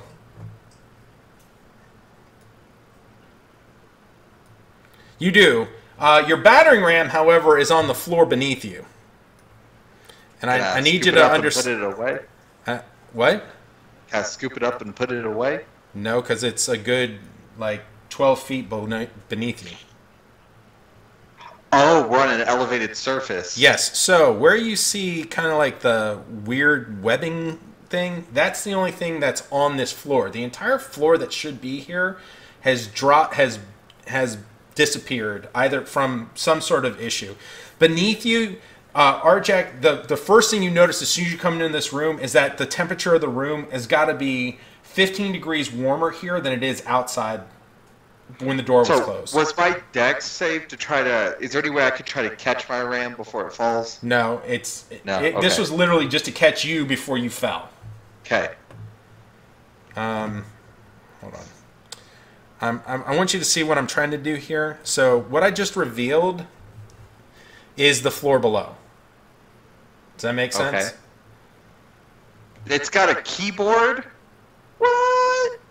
There's a lot of weird stuff that's down below. As you're kind of hanging there, Arjak, you kind of take notice there's a sizable pool of some sort in the lower left-hand corner. There's also a weird substance that you would not have guessed, but like a pod of sorts, but it doesn't look animal-made. Traven, give me a perception roll.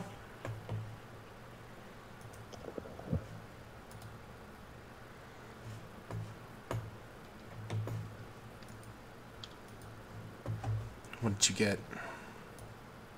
Okay, yeah, unfortunately the heat, all you can see is there's these moments where blasts of steam are coming up through the crack in the ground where there seems to be some sort of earthen volcanic activity going on beneath you. Is that the pink?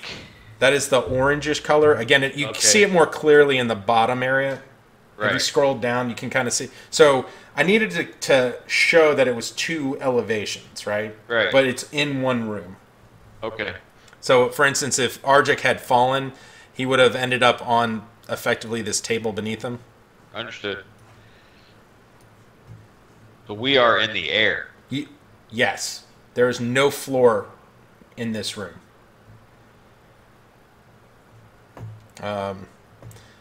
And again, the room is filled with this hazy heat that kind of affects your vision as you kind of come into this room. Okay, so we don't see Alessandra or a large spider or creature of any type. That is correct. That was what I was having you roll for.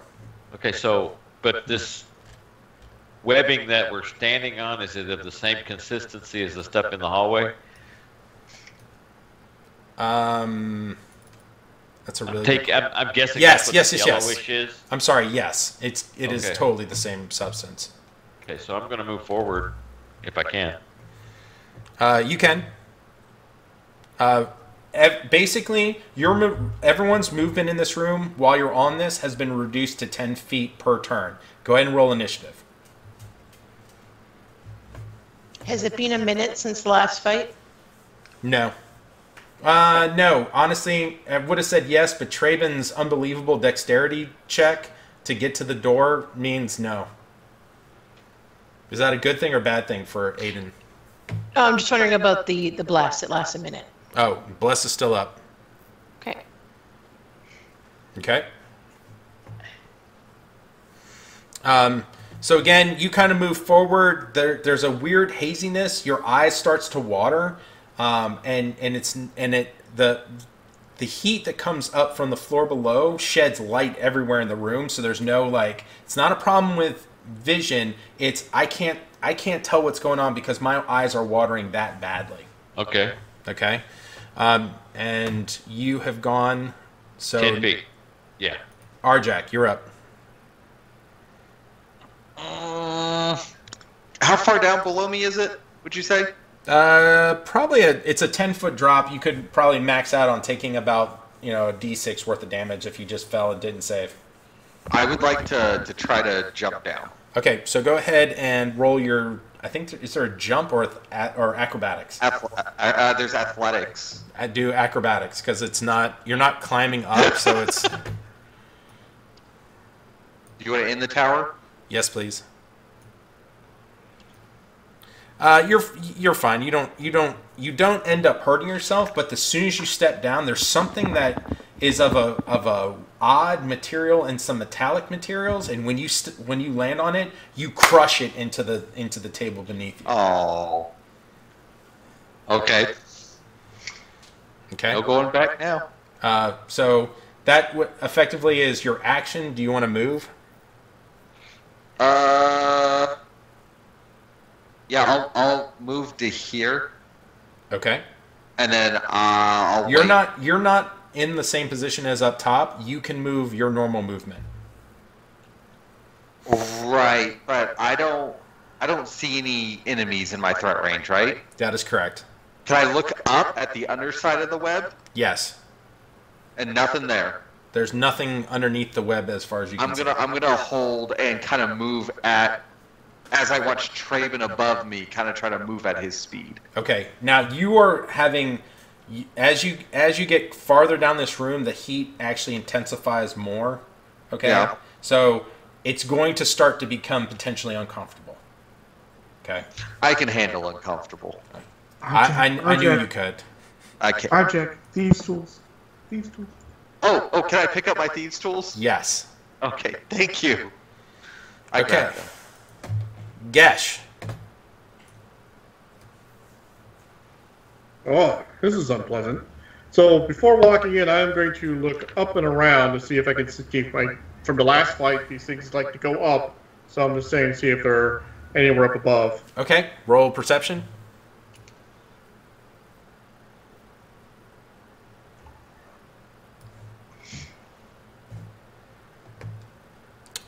I know what I need to do. Hold just 1 second.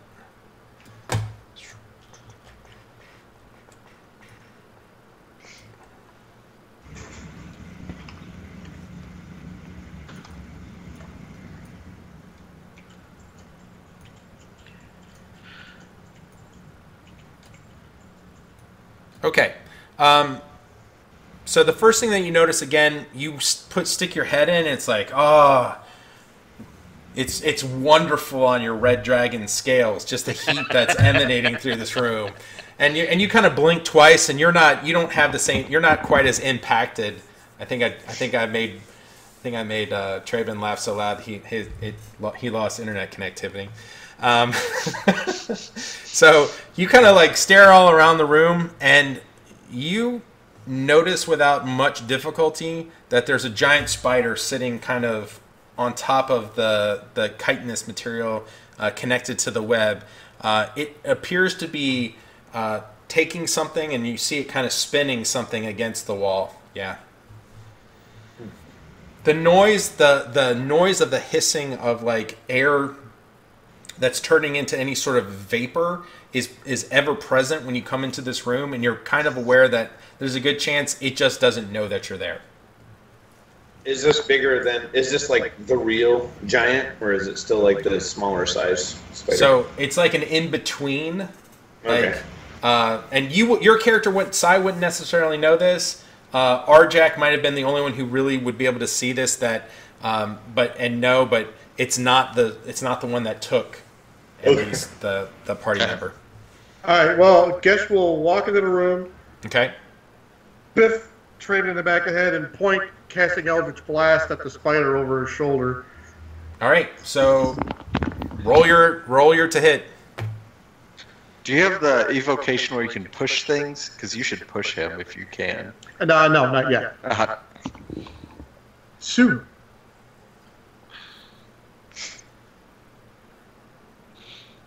Okay.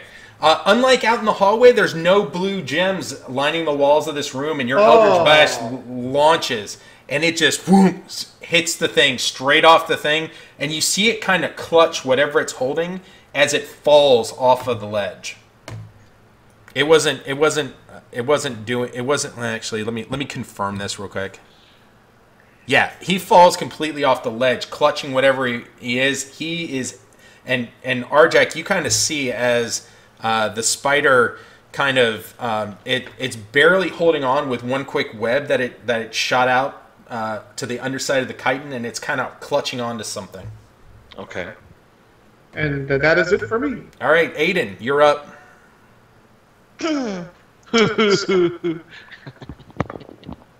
So, I guess I'm just moving to there. And I have to jump down, did you say? You can choose to jump down if you'd like. It's a 10-foot drop, or 12 feet actually, but 10. I'm counting it as 10 for the purposes of damage because there's a desk directly underneath you.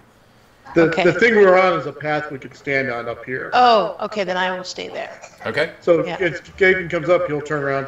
Gesh will turn around saying, "Bug just went down there, I think, with our little mouse friend."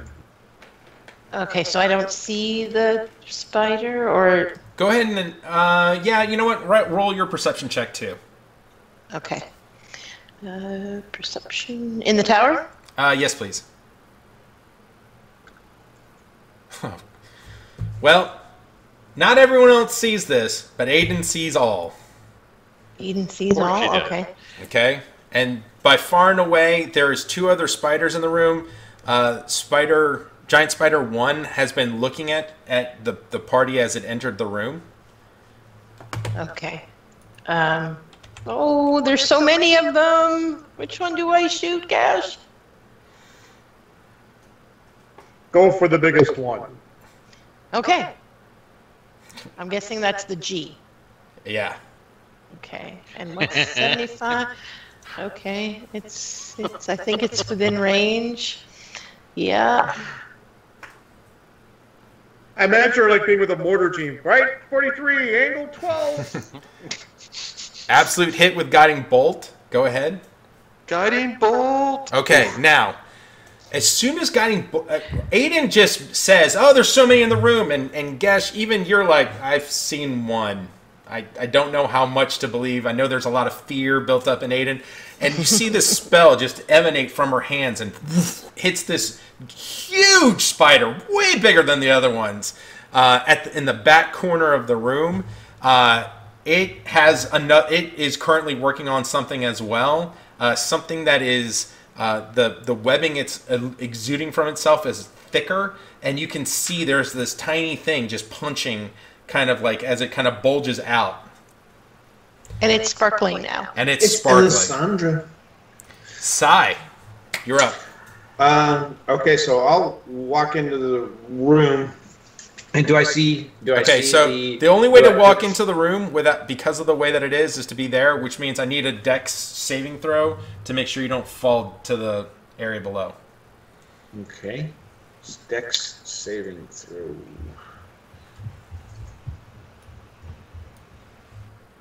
Yeah, you're on the table below. All right. Do I still see the 3 spiders? Like, was I drawn? Could I catch the blast? So you definitely see the spider that's hanging from the underside of the bridge that is on the floor you're on, and the giant spider up above because of the guiding bolt you see, but you don't see giant spider 1. Okay. In that case, I will still use my spells to cast like Bane, and I will cast Bane on the 2 spiders that I see. Okay. And so I'll give that a whirl. Yeah. So because of guiding bolt, I guess they took did they take a hit on their saving throw, or no? I guess they just have that bad of. Is it a charisma saving throw? Yep. Yeah. So, all right, both of them definitely have been baned, and their presence for whatever reason, is just a little bit more obvious. Okay. And then I will use as a bonus action, I will sing a little ditty about the time that my family had to fight spiders, and I will inspire Gesh. I still have mine, so don't do me. Yep. Okay. And I will use my second bardic inspiration to inspire Gesh. Okay. And that is my turn. I like Everyone- it. It's a catchy tune. Everyone becomes aware of Giant Spider 1 as it actually makes its move. 15, 5, 10, 15, 20, 25, 30, 35, 40. It's kind of crawling. It kind of takes a second, then just kind of uses the wall instead of the webbing, or it uses the webbing in a very efficient way. But when it hits to the point where its back legs are up against the wall, its front legs are like still on the webbing, and it's facing the party. It reaches out and tries to ensnare Traben with a web attack. Again, and this hits. Traben, you're kind of effectively put... Let's see. So you're currently restrained against the wall where you're at. Ooh, okay. Next is... Okay. The giant spider, seeing that this package that he's working on is kind of fighting against him, does one quick bite into.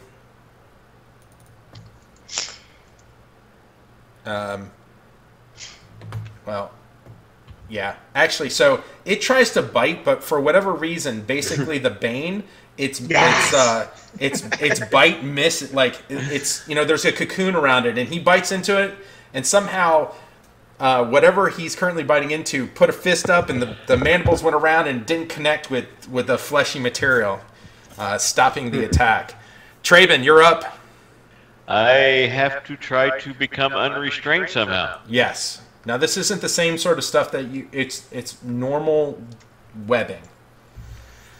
So just a strength check? Yes. Okay. Save or a check? It's a save, strength Should be save. the same. I mean, it's going to be no matter what. Sometimes you get open your or in proficiency. the tower. Let's just do it open. I really am hopeful that you get through this. Oh, you want so you want athletics? Is that what you're telling me, or? Let me go ahead and reread this real quick.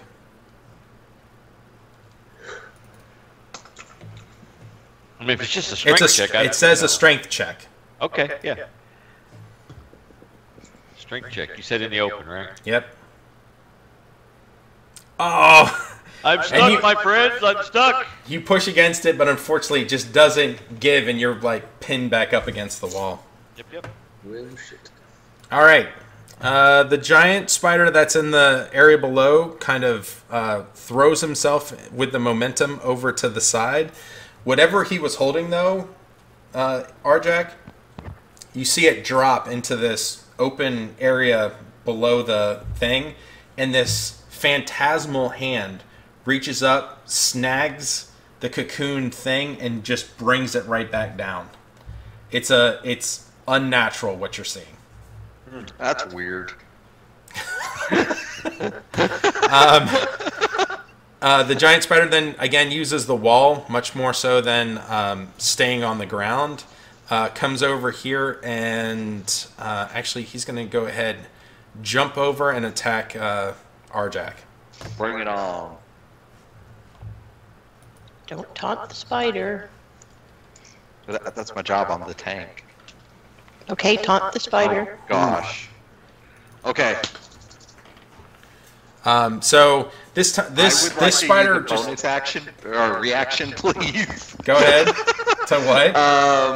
I would like to go ahead and use parry, Okay. which allows me to expend a superiority dice and reduce the damage by my roll plus my dex mod. Do it.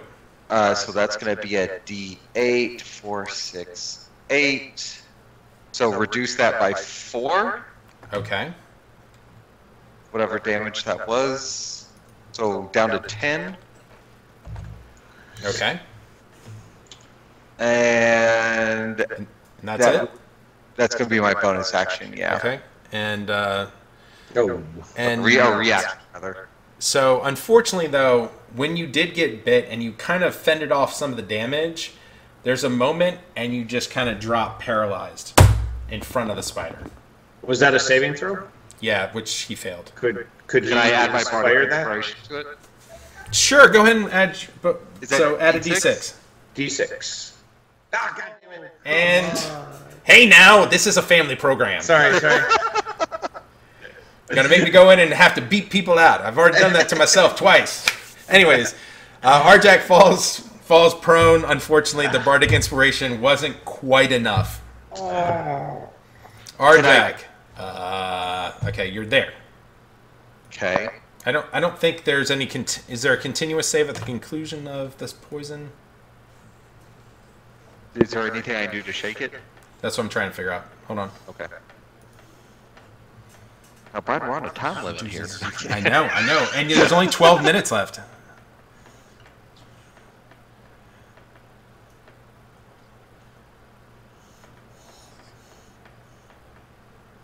Oh, wait a minute. No. Yeah. Oh, I didn't give you the poison damage either. Oh, so now you're not just paralyzed, you're dying.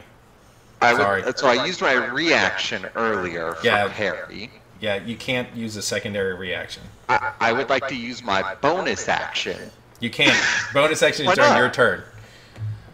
So now it's just you make a death save, which I think I need to go because I stepped. So go ahead and roll a d20. In the tower? No, out loud. That's a fail. Okay, that's a fail. Gesh, you're up. I'm willing to bet that I have no idea what just happened right below me through this floor. Right. I think that's accurate. All right, so Traven has been pegged to the wall and he can't get himself free. I am going to use my inspiration and attempt to pry him free. Okay, do it. Growling a loud growl, I grab his arms from the wall and yank backwards, hopefully leaving flesh where it belongs. Will that be a strength check then, just like he had Yes, to please. do? Storm's blessing upon you, my friend. And since he was actively trying to fight against it, you don't have to spend your inspiration. You just get advantage. Thank you. Don't forget you're inspired too. That too. What he said. Yeah, if I need it. What Right, that I can guy add it said. after the If roll, you need right? it. Yeah. I can add it after the roll, right? With Yep. inspiration? Go.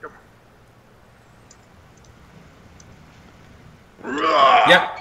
So again, you ripped out, and the 13 is definitely sufficient for you to all of a sudden Traben falls free from the webbing. And is there enough room next to Traven there where I can walk around him to the other side? So I'm not Absolutely, bottlenecking? absolutely. If you go diagonally north of him, you don't need to make a deck save. There's sufficient. All right, so I'm just going Or to come through. around Yeah. to there right now, and that'll be the end of my turn. Are you Okay. okay, Traven? I believe so. Doing great. Aiden, you're up. All right, do I have any idea that Arjak is down there dying? Sai hasn't made a comment to that because it hasn't been his turn yet, so I would say no, probably unlikely. Okay. Let me see. That spider's getting awfully close. But,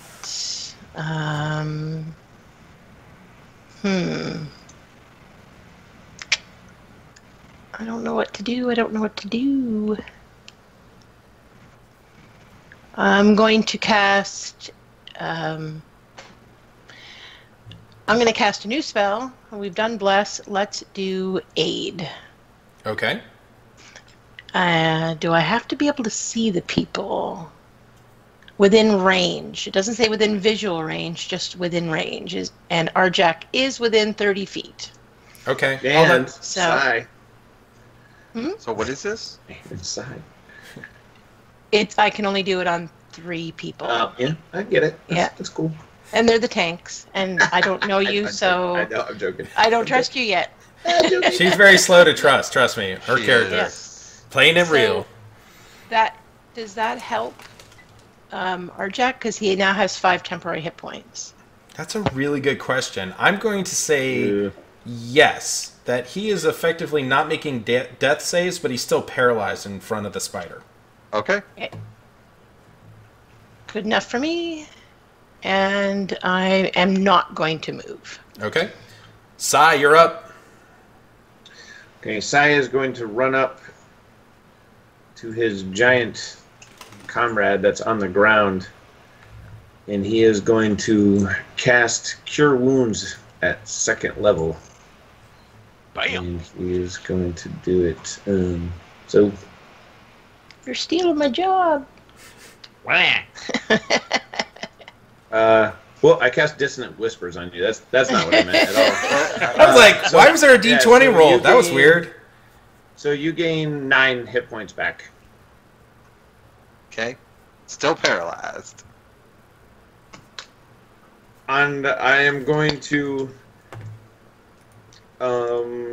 inspire him to loose those bonds. You can break out of these bonds, and I will. And that it's all this paralysis is all in your friend, giant. And then I will use my last inspiration of the day, and to shake him and be like, "Free yourself of this paralysis," and I'm done.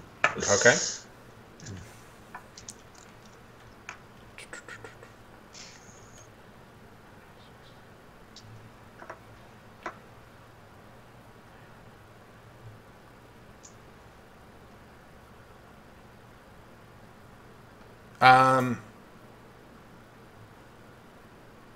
Okay, so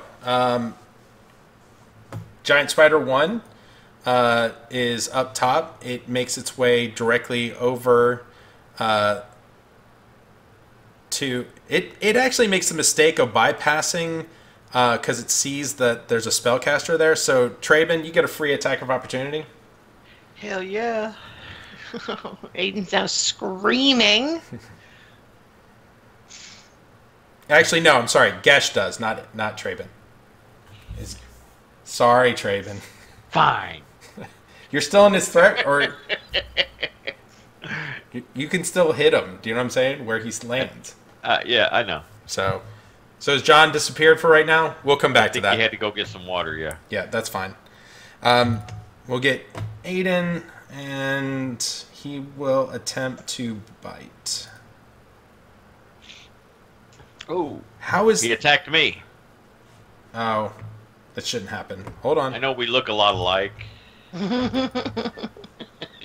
It's the gold thing, So right? that would have been hit on both, but I'm having it re-roll again.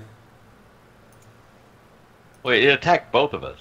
No, it should have only attacked Aiden. Jeez. Dude, can't miss. Oh no! What's going on? Oh no! She failed Broke her your concentration she too. failed her concentration. That's terrible. So will I lose my temporary hit points? Yeah, but no. Sai... That's sucky. Well, No, the bless. yeah. It's not a concentration. 8 is not a concentration, but... Okay. Yeah. And it lasts for 8 hours. So the giant spider bites you, Aiden, but you get Shantae just like having a gold beam of light, like, no. The poison, it just like literally, you can almost see it coming through its pincers, and it kind of just hits your armor and sprays in different directions, not going into your bloodstream. Yay. All right. Yay, Shantea. And we're back at the top. The giant... John's back. John, you get a free attack on the spider that's near Aiden. Oh, gotcha. That just bit me. That just bit Aiden. What? Oh, that will do.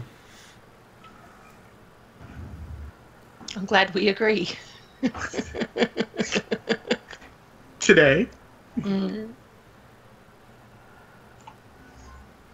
Oh, nice Whoa. clean hit.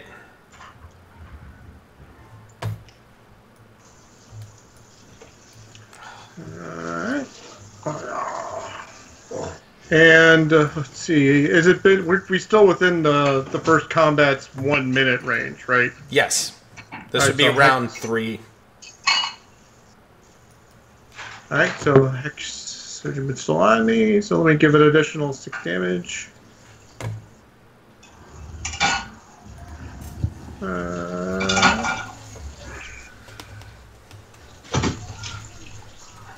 So it takes additional 5 points of necrotic damage from that. Okay. Do I need to apply it? Yeah, because I didn't have it on me. That's fine. Point. A nice swipe from Gesh as the spider moves by. The timer for the something bad happened kind of pauses just briefly as the trapdoor spider has to make a movement away from what it was doing. It leaves its satchel behind. Does a double move, and it's closing in on Gesh. That's as far as it can go. Traben, you're up. Can you take the restraint off me? No. Okay, that's yes. my line. The restraint is gone. There's something else that you haven't noticed too. You've built up an amount of this material on your boots right now to the point that it doesn't have the same sort of tactile friction against itself. You're now able to move 15 feet instead of 10. Okay. Well, I don't need to move any. Okay. Well, let's just what Traven is going to do is he's going to attack Giant Spider 1 with his longsword. Okay, do it. And he's going to miss Oh. Giant Spider 1 with his longsword. Sometimes it's just not your day. Could it be inspired? But he is moving. Or darn it. Sorry, it's Gesh that has the inspiration. But he is going to move to there and yell at the spider to gain its attention. Okay. Or try to gain its attention. Okay. Going to intimidate the spider? Well, it takes notice. It takes notice. Give me an intimidation roll. Father smells of elderberry. An intimidation roll, you say? Absolutely. In the open or in the thing? Let's do it in the open. I want everyone to know. It takes notice of you. It is worried about the spellcaster, and since unfortunately you didn't connect, you don't get any sort of bonus to this. Right. All right. That will be his turn. Okay. The spider down below is confused, not knowing which one of these two creatures it needs to attack. Let's go ahead and Wait a roll minute. it. Can I make a saved round here, or use a saved round, which What's is that? It's a marine thing. I have a bonus action that I would like to. Well, time will go ahead. I would like to cast a spell on the spider. Oh, what spell is that? Compelled Duel. All right, you got it. And does it have a saving throw? It failed its save. Which it failed, so it is compelled to act against you and you alone. Well, on a failed save, the creature is drawn to me, compelled by my divine demand, and for the duration, its concentration, up to a minute. For the duration, it has disadvantage on attack rolls against creatures other than me, and it must make a Wisdom saving throw each time it attempts to move to a space that is more than 30 feet away from me. So you're as you've been doing this, you get the sense that even with this compelled duel notion, you would think that an average beast intelligence of 3 would be insufficient to kind of trigger this kind of intimidation, this sort of compelled nature, right? But these spiders, you're starting to see that there's like designs and there's like arcane ruins embedded on either side of its face as it takes notice of you. Okay. So, all right. Sorry about that. So, unfortunately, that isn't true for Giant Spider 2, as it decides that the Bard now is a much more interesting target. That was a bad idea. It reaches out with a bite. Does hit. Does again. Oh, my Bane is gone too. Your Bane's gone, unfortunately. That is a bummer. But you did save against the poison, so you're not taking poison damage. You're not paralyzed. And with that, Arjak, you're up and about, and you are no longer paralyzed. I want to find out if something's possible. What? Well, Right. just do it, and then I'll tell you if it works. That's the way we play it here. You know what? I'm just gonna hit it with my battle axe. I'll figure it out later. Okay.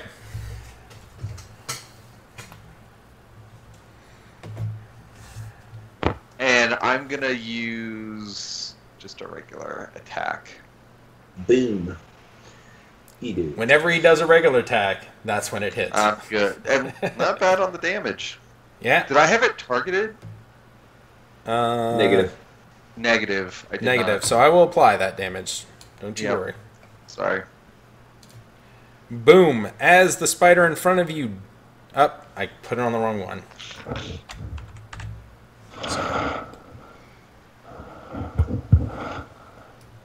Boom. As the spider in front of you dies, and you see its dead corpse kind of hit that crack in the pavement, and it falls back. And again, this like weird fire spectral hand, and Sai, you notice this as well, just kind of reaches up, grabs the spider, and brings it down into the depths below the building.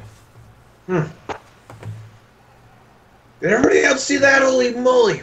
Those of us that are on the upper level have no idea about that. Actually, I would say that both you and Aiden saw that happen. Gesh is a little too far back, but realizing that in the top floor, everything would have taken place right here. Okay. So I would say that you would have seen this kind of it's spectral, like you can see through it, but it's completely made of flame. As it reaches up out of it, grabs it, and the spider, even as it's dying, its legs are kind of flailing just a little bit, and it's pulled down into the depths underneath the building. All right, Gesh, you're up. A fine foe has come before me. Let us commence with the royal, honorable dance of battle. I love it when he talks. Actually, do y'all mind if you give me... Can we take a 5-minute break? I'm cool. paused Totally okay everything. Take 5 minutes, grab drinks and everything. My dog is getting a little too ornery, and I'm worried that her whines are just going to be evident throughout the thing if I don't get her some water. Thank you. Take a 5. Awesome maps, by the way, Brian. Thank you. I wanted to do something a little spicy with the 2-floor room. Success. This started as an adventure that was from the DM's Guild, and I didn't like how it ended. And I was talking to Smurf. We were hanging out earlier, and I was just like, I don't like the way this ends. He's like, then you should change it. I'm like, Right? duh. Create the maps and stuff, and That's so 2-point Eve thinking, and it's crazy. yeah, Pick your role. it bothers me when the youth have such brilliant ideas. All right. Inspiration for everyone tomorrow, once I have a longer short list. Okay, so where were we at? Gesh, you had not attacked yet. Top of my round. All right, so So I'm Gesh. using an inspiration. okay, I'm going to swing at the oversized, pus-ridden tick, absolutely. and give it a go. Can you be less colorful? That was pretty gross. But that's fairly John. accurate. It looks more like a tick than a spider. Ow! Holy cow! Oh! And- Make and- something the size of a cow. But guess you have inspiration, my friend. oh, 1d6. I am going to burn to 1d6. Thank you. oh yeah, Yes! absolute connection. No, so is that a 20? Is that a 20 then? Is Not that natural 20. No, that's gonna be- Nice try there, Gesh. Thank you for that. Oh, man. Again, I really like that song. I'm telling you, It's catchy. I feel it in there. Yeah. Okay, so go ahead and roll me up some damage. You took a nice, absolutely nice chunk out of the trapdoor spider as you when you swing, you actually take one of its legs clean off with your blow. And it kind of stumbles for a second, like it wasn't sure whether or not I was going to stay up on the landing area that you are at right now. Okay, with that, is Gesh doing anything else? That's it for me. All right, Aiden, you're up. Aiden is going to cast Spiritual Weapon. Do it. What? Yeah, I know, right? Then I'm not hurting anything. It's, yeah. It's the will of the spell in your deity, huh? That's right. I don't have a doodad for it, but I want to put it right here. What's it look like? In that square. It's a Okay. a scythe. Ooh. All right. This massive scythe just kind of materializes next to Traben, diagonally away from him. Make that beautiful roll. Oh. So, It Aiden, doesn't not just being go like used this to while she's striking out at creatures, right, gets Yeah. this spiritual weapon going, and before it... Sorry. Sit down. Sit down. You need to sit down. You need to calm down. Okay? Thank you. Sorry. So this what did you call it? It was a scythe? Yeah. Okay, all of a sudden materializes, and she's like, and do it now! But it hadn't quite fully formed. And so it didn't have enough substance to it as it swung and missed the spider. And what we'll do is we'll just go ahead and use this purple thing right there, and that'll be your spiritual weapon for the time being. Is that okay? Okay. And then I back out of the room. Okay. Taking an attack of our... Oh, you know what? No? No, because the spider feels compelled. So you take advantage of that, and he's like, I want... No, you're more important.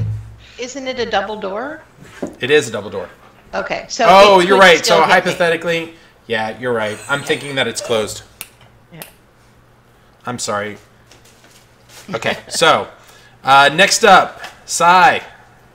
Okay.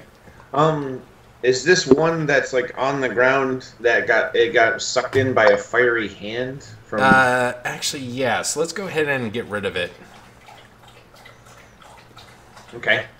And so I have no. I have no visual targets from where I am. That's not If I true. You kinda, can like- see giant spider number 1 above you.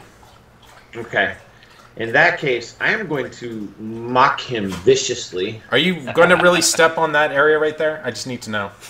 I will move. Well, do I need to see if I can see it? Like I wouldn't. I would go to where You I can see it from right there. Yeah. Again, because of the 10 feet height, right? You have visibility to the tail end of the spider. And you don't really need it, actually. I think the way Vicious Mockery works, you only need to be able to hear it. Oh, well, he is going to get the vicious tongue lashing. Sorry. Yes, roll it up. Well, it looks like he made his saving throw, unfortunately.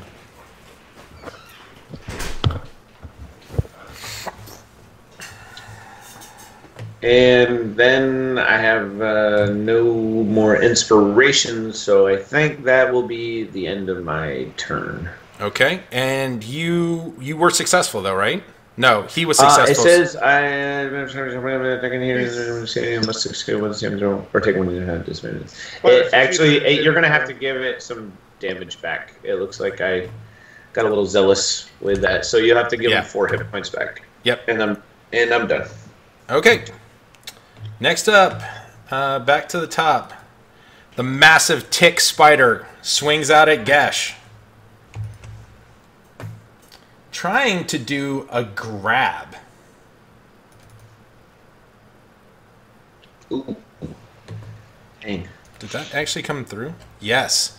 So Gesh, it reaches forward, grabs you, and you're immediately grappled and restrained as it works its web. It looks up as it's doing, or as it's trying to grapple and get you prepared for its webbing. Oh no! And it shoots webbing at Traben. Oh no!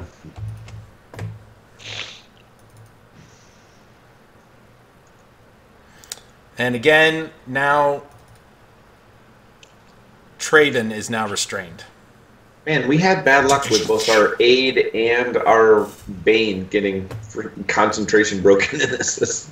No, seems the bane, like terrible luck. or sorry, the aid is still there. Oh, is it? Oh, okay. It was I the lost blast. the Yeah. bane that got busted. So Traven, unfortunately, you're restrained against the wall again. Yeah, so I guess I'll do the old strength test thing. Do it.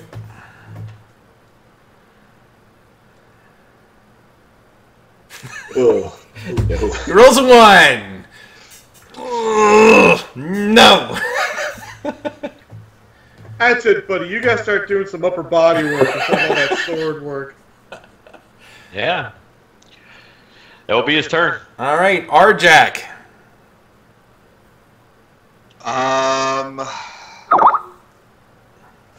Let's see here. I can boost you up. No, you can't boost No, me up. I can't. I'm way Yeah, no, too I big. really can't. 8 strength. Is there any way to the second floor? So as you look along the floor, there you could attempt to potentially jump because of your height. You could jump on the table and then attempt to climb up, but the problem is that there's a spider there, right? All right.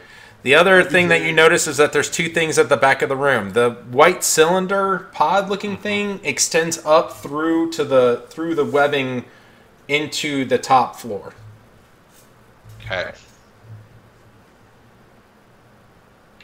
I'm gonna try to move to here, jumping over the chasm. Okay. Is that all right? Oh no, you definitely can. What else would you like to do? Actually, stop right there and give me a movement. give me a dex save. I can go around the chasm. Okay. Without, and I have enough movement to get there. Putting down the battle axe and shield, longbow, drawn and fired up at Giant Spider 1. Okay. So just from a visuals perspective, realize you're right there. Yeah, that's fine. Okay.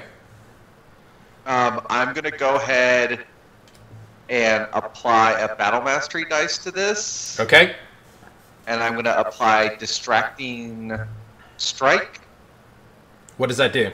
It gives the next attack against it advantage. Okay. Roll to hit. I know, I gotta find my longbow. Hold on. I gotta scroll here. Alright, so there we are. Natural 20. That's gonna sting. Plus combat superiority dice. Now, I want you to take notice of something. Damage exceeds hit points by 10. So, it was on this last leg, and it just, the arrow goes, Arjack kind of like heaves back his bow, launches it, and it goes straight through the spider, and you see the arrow hit the wall and stick behind it, but the spider, it went clean through the outer shell of the spider on both ends, and it just falls. But is it distracted? I think so. By its own demise, yeah. It looks like one of those bugs from a bug collector. It's just kind of like pinned to the wall. Yeah? So again, it hits that thing, and you can kind of see again this fiery spectral hand just kind of reach up and start yanking it down to the abyss below. All right, Gesh, you can try to break free from restrained if you'd like. Does being in this bear hug, what does that do to me? Does it give me a disadvantage to attacking while I'm this way? With a physical attack? So I don't actually think you can attack. Let me check this real quick. It's one of those weird situations where I'm right here, but I can't hit it because I'm like this. Right, and honestly, if you, I guess with the effect on, I'd be curious to see if Fantasy Grounds allowed you to do so. But what's occurring is that he's actually he grappled you, and then he's using 2 of his legs to spin you at an incredible rate, and it actually threw its web across the way instead of at you. So you still have a chance to kind of break through before you're dealing with that solid kind of webbing that's more like a resin. Okay, I will attempt to break free. So what do I need to do? Strength check. Was she actually talking to the chicken?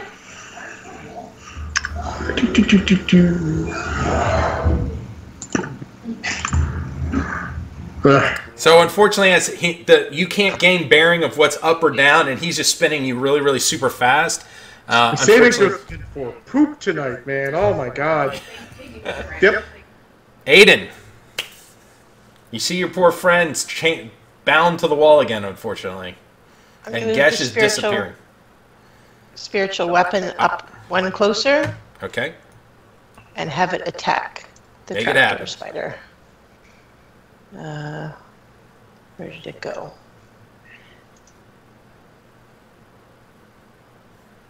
Where? Oh, because I clicked it off. I have my spells in combat mode, so Gotcha. it clicked off, yeah. Oh, I don't like this spell. So unfortunately, maybe it's just the distance, but or again the fact that the creature is just that horrifying. Unfortunately, the spiritual weapon doesn't take hold. Sai, you are up. All right, I will run over to this table. Is that one that one's getting removed? It's getting sucked by a hand, or Yes. Like again, Okay. this hand is reaching up, and it's almost like you almost get the sense that you're seeing the physical violation of the creature as it's being pulled down, but it's almost the soul and less of the physical body that's being yanked. You okay? I will run up, use 1 foot on the table, and then jump up as best I can in my best parkour motion to try to haul myself up to the next level. Acrobatics. That's okay. Check down here for the dice rolls. Oh yeah, you're clean. You're standing right here. You don't need to make a dex save right now, but Okay. that is the first 5 feet on this gunky material. Unfortunately, your shoes haven't had the same sort of resilience, Yep. so you're still at 10 feet. All right. So I will move 5. I can move 10 feet up here. Effectively, I will- yeah, All right. If that's okay, I'll move to there, sure. and then I will cast a vicious mockery Okay. on the remaining giant spider.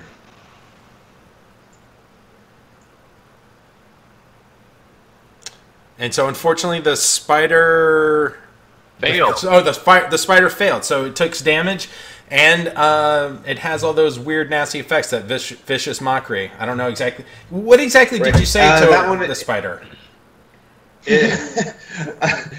Your souls are devoured by weaker beings. Okay, And so it's going to take 1d4 psychic, and I believe the next attack on it has advantage, or It has disadvantage. It has disadvantage on its next attack. okay. So it's constantly spinning Gesh right in front of him, and he's going to attempt to web in order to get it starting into that cocoon. Okay, and I'm done. That's my turn.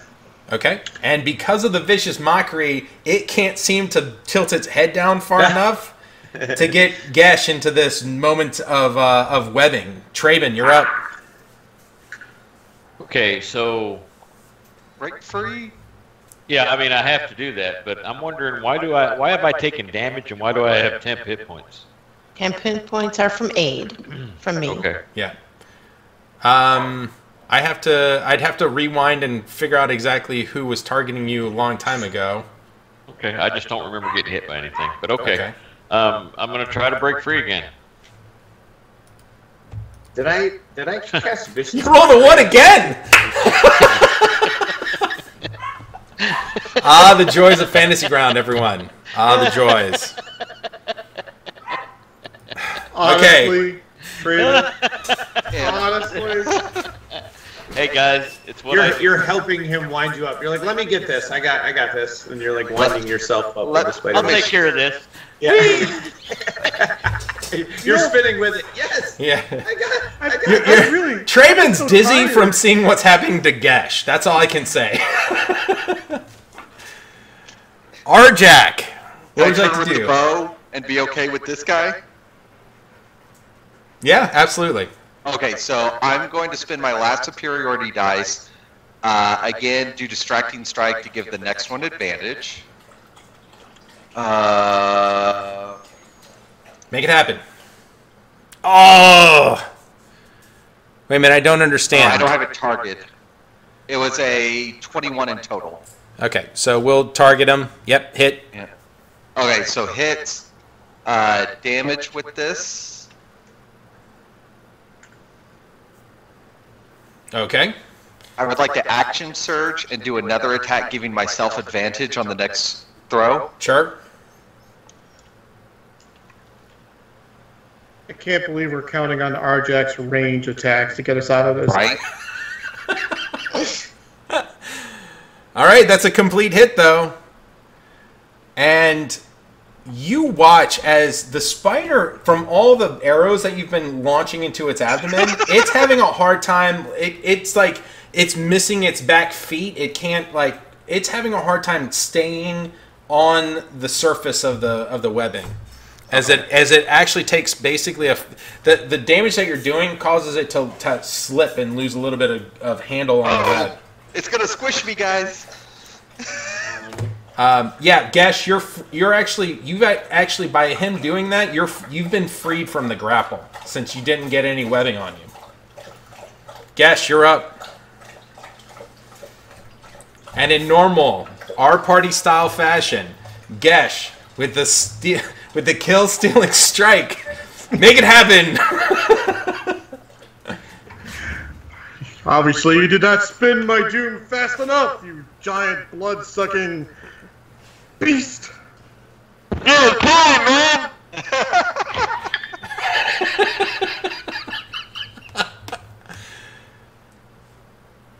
Hey, come on. Yes. Nice. And you even did that while you were restrained, so because you got disadvantage on that die, and you still got the 19. Go ahead and roll damage. I'll tell you right now, it won't matter what you roll, because you have to roll 2, and that's all the hit points he had. You rolled 2d6, so... Nice.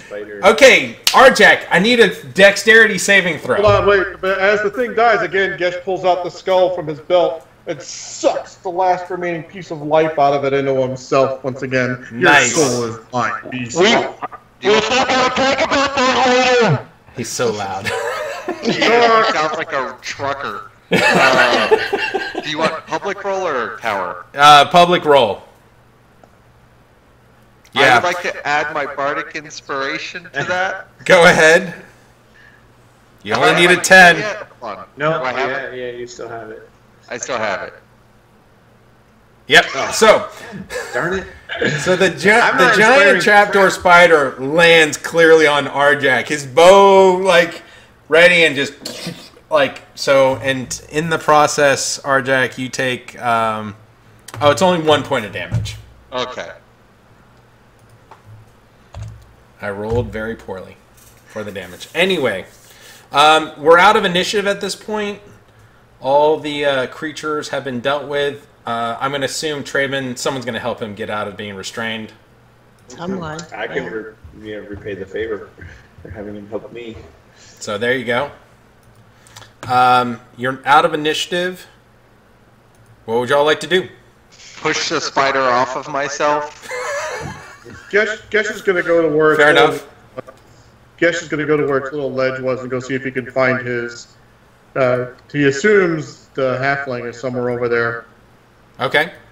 Eventually, you make it over here after a couple of rounds, and you see this bundle of cocoon mess struggling against the resin material. You take a dagger. Do you have a dagger? And kind of rip. Elisandra's like, when you get there, she's like, I hated that. That is the foulest air. And she's like, who's he? Right, pointing at Sai. That webbing tastes terrible, am I right? It is disgusting! I'm trying to be Alessandra. I'm just...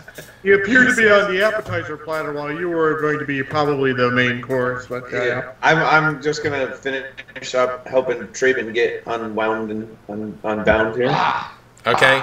Alessandra stomps away from you guys as you let her out. She's like, that is the grossest thing! She's like, just heading out the door. She's like, you can have whatever you find. I left you over there for a second, Gesh. I need you to roll me a perception check. Is Elsandra a person that normally plays that didn't make it tonight, or is it a? Okay. Or halfling. So, Traven, just so you know, you're a little bit quiet. Gesh, with your particular perception roll, you notice that there is this white cylinder that comes up through the floor. You couldn't see it very well because there's the spider material was all over it. But it's clear that this goes through the webbing material to the floor beneath you.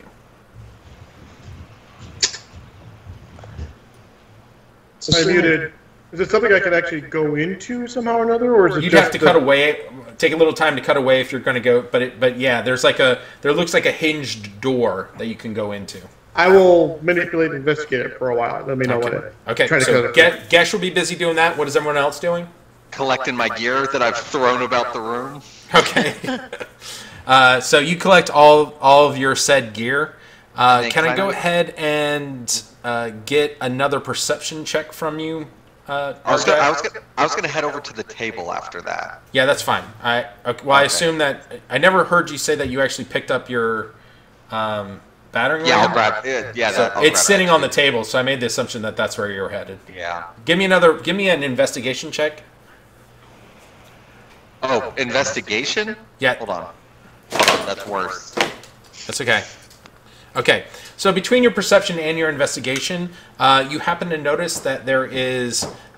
you're not really sure about whatever this material is on top of the thing, but you did happen to see a key that was underneath that had fallen at the bottom of the table. I would like to take the key and the items on top that I don't know what they are. Okay, they're smashed, but because both you and Sai crashed into them as you dropped down, but they're... Oh, never mind then. I Okay. don't care. Okay. Sai, what are you doing? I'm concerned about this halfling. Is she looking the same kind of battered state that I was in, or is she doing better than I was? She has an uncharacteristic halfling resistance that just she was fighting the whole way that she was coming into here, and so she hasn't been affected by the poison, but she's worse for wear, but not at the same level that you were.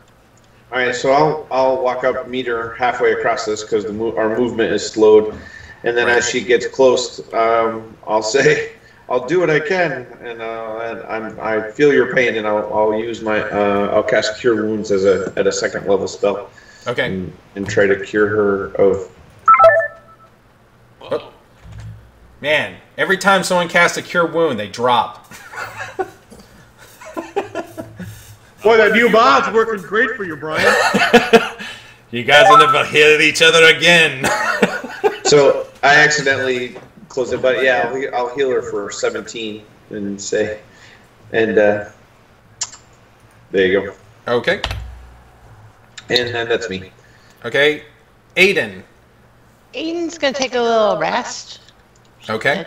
Not like a technical rest, but she's going to just sit down and... So there's a lot of webbing right there. Are you going to go north of that and sit down on actual concrete floor?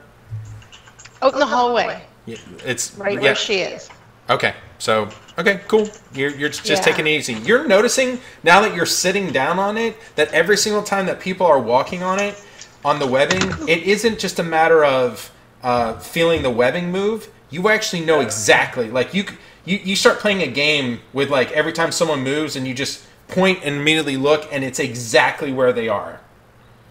Okay. Spiders could target exactly knowing where everyone was by the tenselness of the webbing. Okay. Gesh. I'm sorry, Aiden, anything else?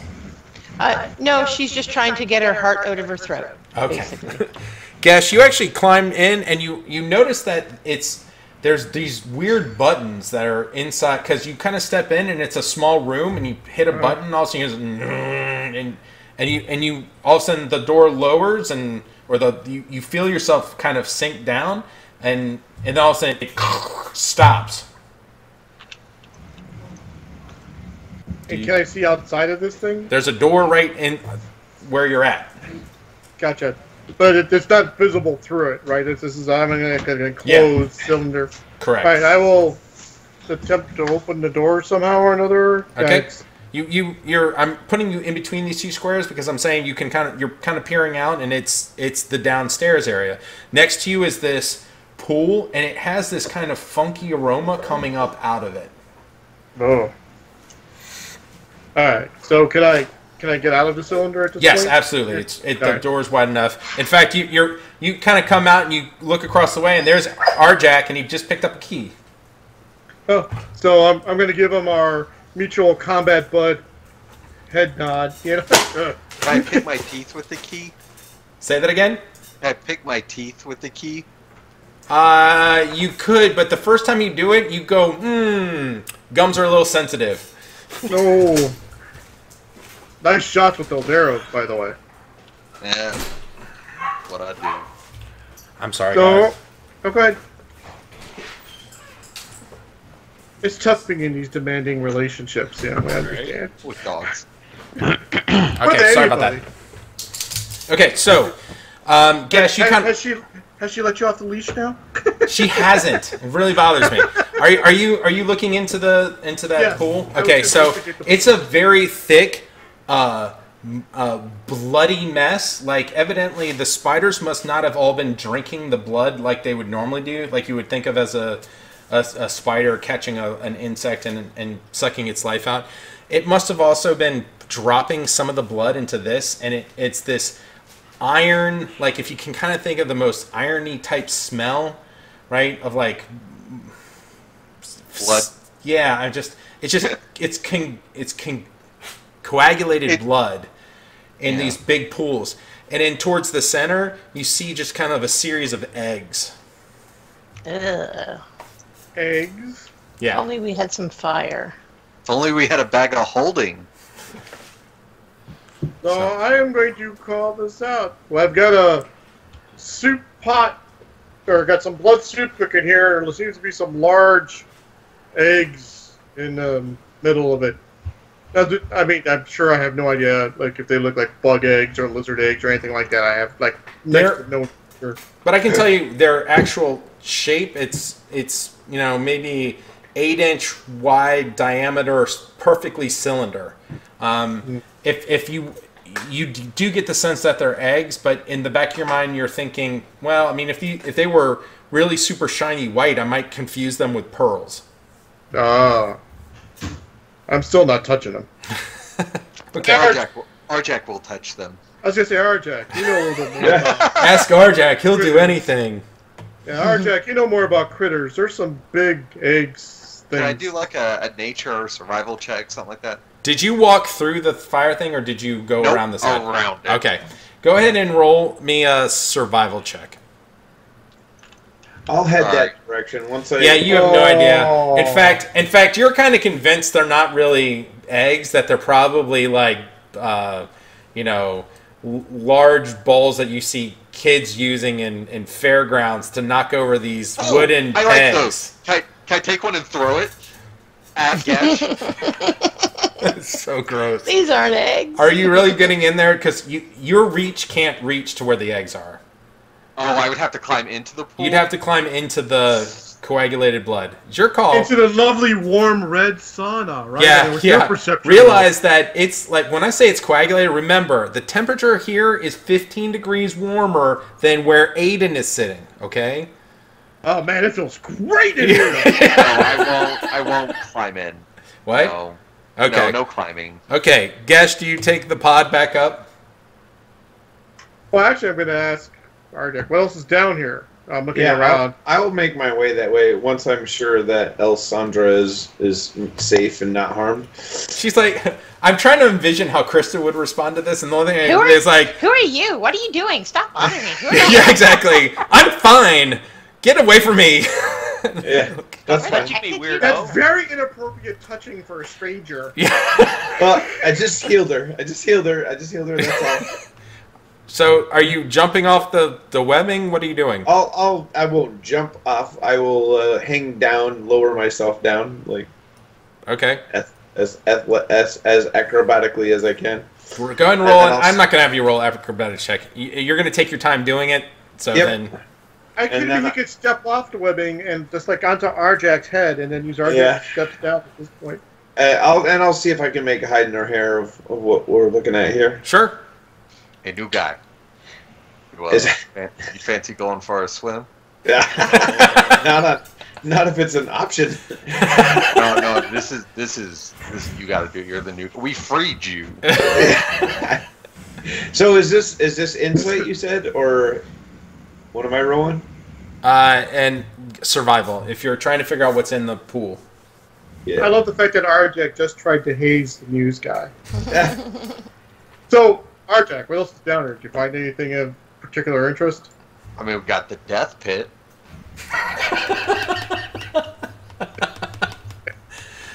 Sorry, I find that funny.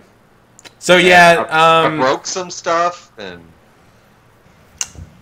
you're not convinced they're eggs either. Well, there's obviously nothing here. This looks like kids' toys. He's right. It's a ball pit for. Yeah. It's like a McDonald's playhouse. Disgusting Ball ball house. pit. Yeah. I've seen these. I've seen these at inns and restaurants for children.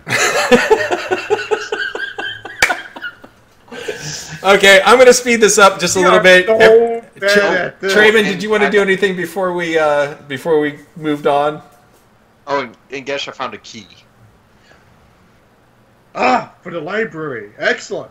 We don't know it goes to the library. This could be like to an underwear drawer, maybe like an ex-girlfriend's house. Arjak, honestly, well, whatever it opens, won't you just want to take whatever you find in it anyways, really? not necessarily true. Come on, let's get out of here. This is boring. Okay, so All right, Brian, move us. yes, I will go ahead and move you to where I know you all want to go. Where is that? As we meander. Seriously, Arjak, that was some excellent arrow shooting. I'm like, wow, I And didn't see, know now you could- Arjak would like to take his thieves' tools and tape the key to the front of it. Yeah, no, you're not going to. And this is why duct tape does not exist in the D&D world. Right there. Yes. Okay. So you all make your way back. I'm assuming you're going to use the key, correct? We're making our way down, moving If fast. it works, yeah. Making your way downtown, walking fast, faces past Yeah, as you go. exactly. Yeah, nice. Arjak will key the door. All right. So the doors. Oh man, didn't mean to add an There's extra another sign. side. Wouldn't that have been a great story arc? I'm Doppelganger. sorry I didn't do it now. But anyways, no. You walk in. It's an immensely plush area. You're shocked with all the damage, especially on the ruins above you, that this room survived. But the arcane lock, you get the sense that maybe there are more protections than even just that on the door. A series of just chairs, as well as a desk with a bunch of notes scrolled all over the place. This entire room, the bookshelves that line the wall, there's at least 5 rows of books. In some of them, it's 6, but then the books are smaller, right? As you walk in. It's all junk. There's nothing here interesting for Arjak. Nothing here worth taking. Yeah, I'll. Nothing but butt this wiping is material in fascinating. here, This right? might be Right. fascinating to me. I'll definitely peruse the books. Okay. Yeah. Examining the desk. Okay. So Gesh goes up to the desk. Trayvan's heading to books. Sai's headed to books. What else is anyone doing? Arjak, out of frustration, will start eyeballing the chair. Okay. Aiden will check out books. too. Okay, so give me investigation rolls for each of you. Public or private? Let's do private. Do it in the dice tower. Investigation, you said? This is Yes. gonna be terrible. On the chair. Sorry, I just realized how dumb that is for Arjak. I want an investigation on the chair. Well, I see him what he's doing. He's just like kind of poking it and knocking it over. Picking it up, flipping it over. You're wondering if it's comfy or not. Can it support a Goliath? Kicking Okay. it in the legs. Aiden, just the immense book range that are in front of you, you're kind of taken aback, and nothing, like everything looks so amazing to you just from I could learn so much, that nothing stands out as you're looking through it. You're finding a lot of different books.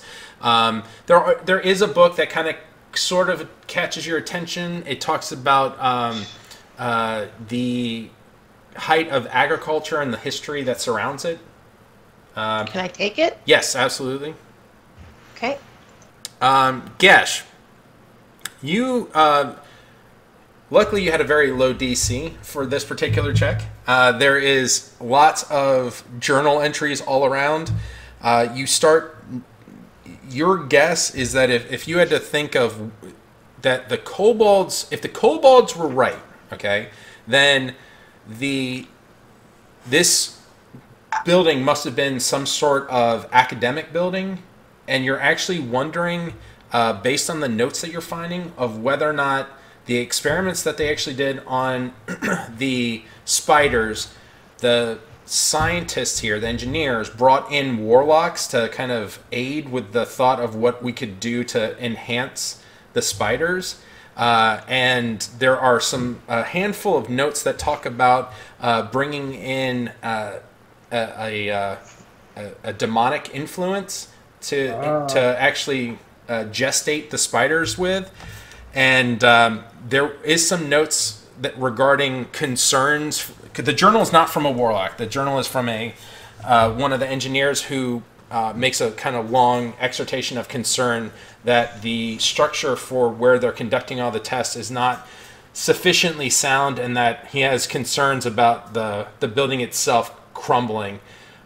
He also writes down a little bit something in the margin of one of the pages. He goes, I also worry that this might not bode well for Zolbros in general.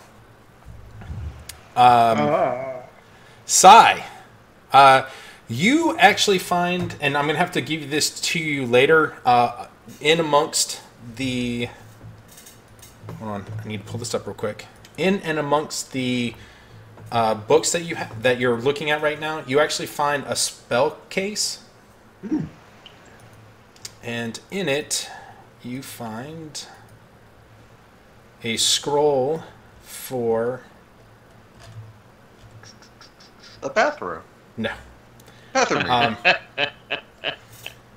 For heat metal. Ooh. Okay. Okay. Traben.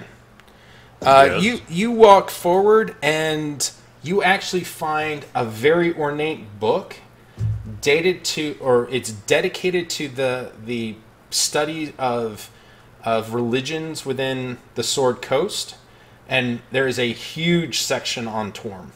You would take this book? Okay. Arjack, the chair looks comfy. Yeah, I'm taking the chair. Nice. Okay. So Gesh will call out as he's reading through stuff. Well, this definitely was some kind of experiment place. Looks like they've gathered together some warlocks attempt to bound spiders to fiends, and it went as well as one would predict. It seems that room we found over there, he points you in the corner, was the breeding ground for these things. So indeed, those little marbles were probably gestating spider eggs, waiting to be attached to whatever was down in the pit. So do we need to destroy them? We should go back and destroy those eggs. I think it would be a good idea. Okay. Well, I mean, we got some nice chairs we could break apart and start a fire if we could drain the water out. It's not water. If I was reading this correctly, that would be the essential bodily fluids of any number of what was one point living beings. Okay. Well, I'm gonna speed it up so y'all don't have to necessarily go down there to destroy the eggs and come back. You go, Traben. Do you actually go down to that bottom floor? Well, he hadn't yet, but he's going to now. He was Okay. planning on looking in that pit because the whole fiery hand thing coming out kind of freaked him out a little bit. Yeah. So you know that thing that you keep casting as a paladin to determine if there's demonic influence. You don't even have to execute on that. When you hit the bottom floor, you're like pinned up against the wall with this notion of this whole place is horribly demonic. fiendish anyway, right? Fiendish, yeah. Yes, There is fiendish. the essence of fiends all around us right now. Correct. Are That's they what I'm friendly- saying. He's saying But I'm saying you're correct in saying that. So you make your way over there, and basically, with using, how would you like to dispatch of the eggs? I think we need to drain the water and then just burn Can them. we dump the barrel? Can I?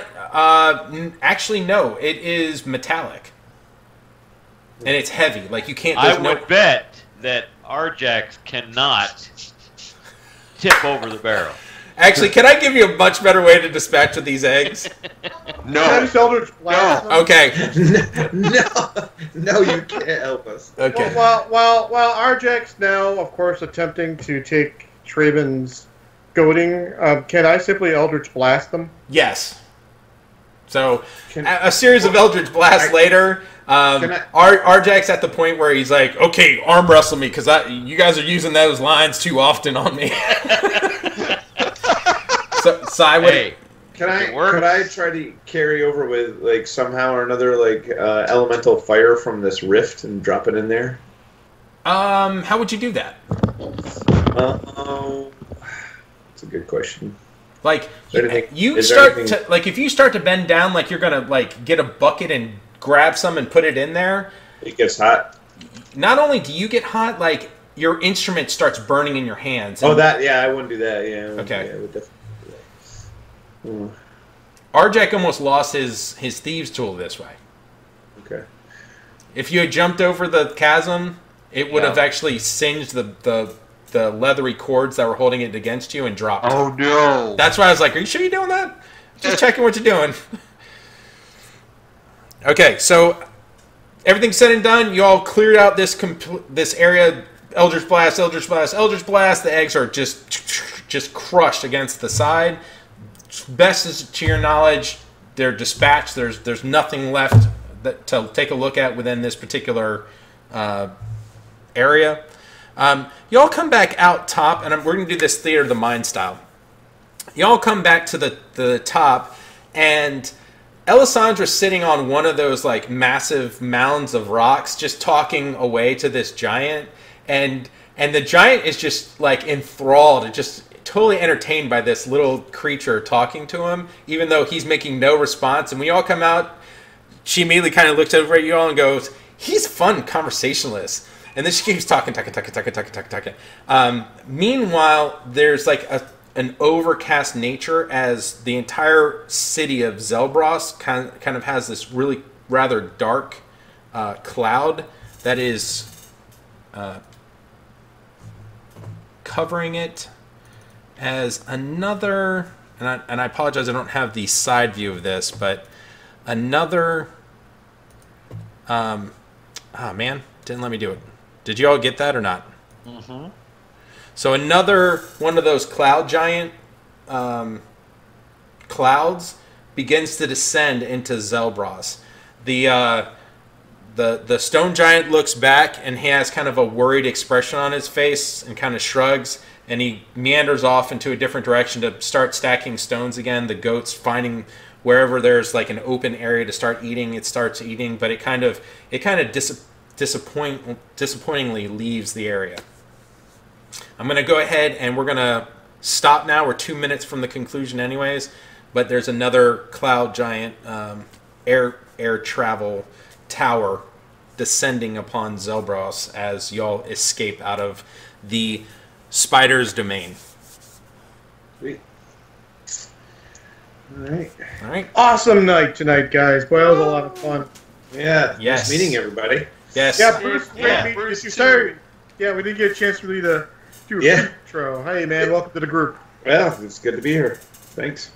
Bruce B. Bruce B. Yeah, actually, that kind of works, right? It does kind of work. Two Bruces? Who knew? Yeah. The Yeah, odds. man. The odds, man. Just as a reminder, Bruce, again, we're going to pick this back up on Wednesday, starting at 8. We go to about 10:30. And so, again, we are... Y'all got quite a bit of experience from this particular adventure. And I want to kind of, I was talking to this, to Smurf a little bit. A lot of the adventures that we're doing right now are very bursty. There's like they're kind of small and they're kind of self-contained within a particular day. That's not necessarily going to be the truth soon. I actually think on Sunday, the adventure that takes place on Sunday will be quite a few days in one particular location. And timing and your decision making on how you want to expend or not expend your various powers, this is something I'm going to leave for you to decide. I thought it was fair for me to give y'all fair warning though, because it's such a departure from these early levels where I understand that you're lower levels, so I like you being at full power at your lower level so that we don't have to have you go, and there's a giant ant for you to hit. Missed, kind of thing. Clear out the basement of some, storekeeper's place. Really? What? What'd you say? I said, really? You got a problem with clearing out basements? Well, clearly not. That's why I just had you do that. You just did. It was just a little bit more meaningful than hey, I've got some bats in the belfry. So Sai will have to figure out what is going on with the cloud giant thing coming out of the sky. I'll be like, what in the heck is that? Yes, that's true, because you did not meet Arthur and Reginald. No, I have no idea what this is all about. And your life is a happier thing for it, I must let you know. But yeah, we could... Whereabouts on the Sword Coast are we right now? Like, where was I taken, or where were we? Or is this even in the Sword Coast? Is this it's part of Faerun. It's not... It hypothetically, based on the Storm King Thunder's book, it is part of the Sword Coast, at least because they claim that everything in Storm King's Thunder takes place there. But it is directly east of Succumber, which is basically, if you go along the coast, you find Daggerford and Waterdeep, and just do a line going straight east from there. Eventually, you'll come across Jolkoon, Succumber, and then the next one is Zelbros. Okay. All right. So was I from that area originally? I was like, that's where I'm from. I actually thought that you were from farther east, and you were actually traveling to Succumber looking for work. Sounds good. Yeah. Cool. All right. Excellent, guys. I guess I'll see you Wednesday. Yes. Everyone, thank you. Twitch, everyone, thank you so much for joining us. And if you're seeing this on YouTube, remember that we do it live on Twitch. We do it edited here, so you get a little bit more time back, and we bleep out some of the naughty bits. Anyways, thank you very much, and we will talk to y'all soon. Bye.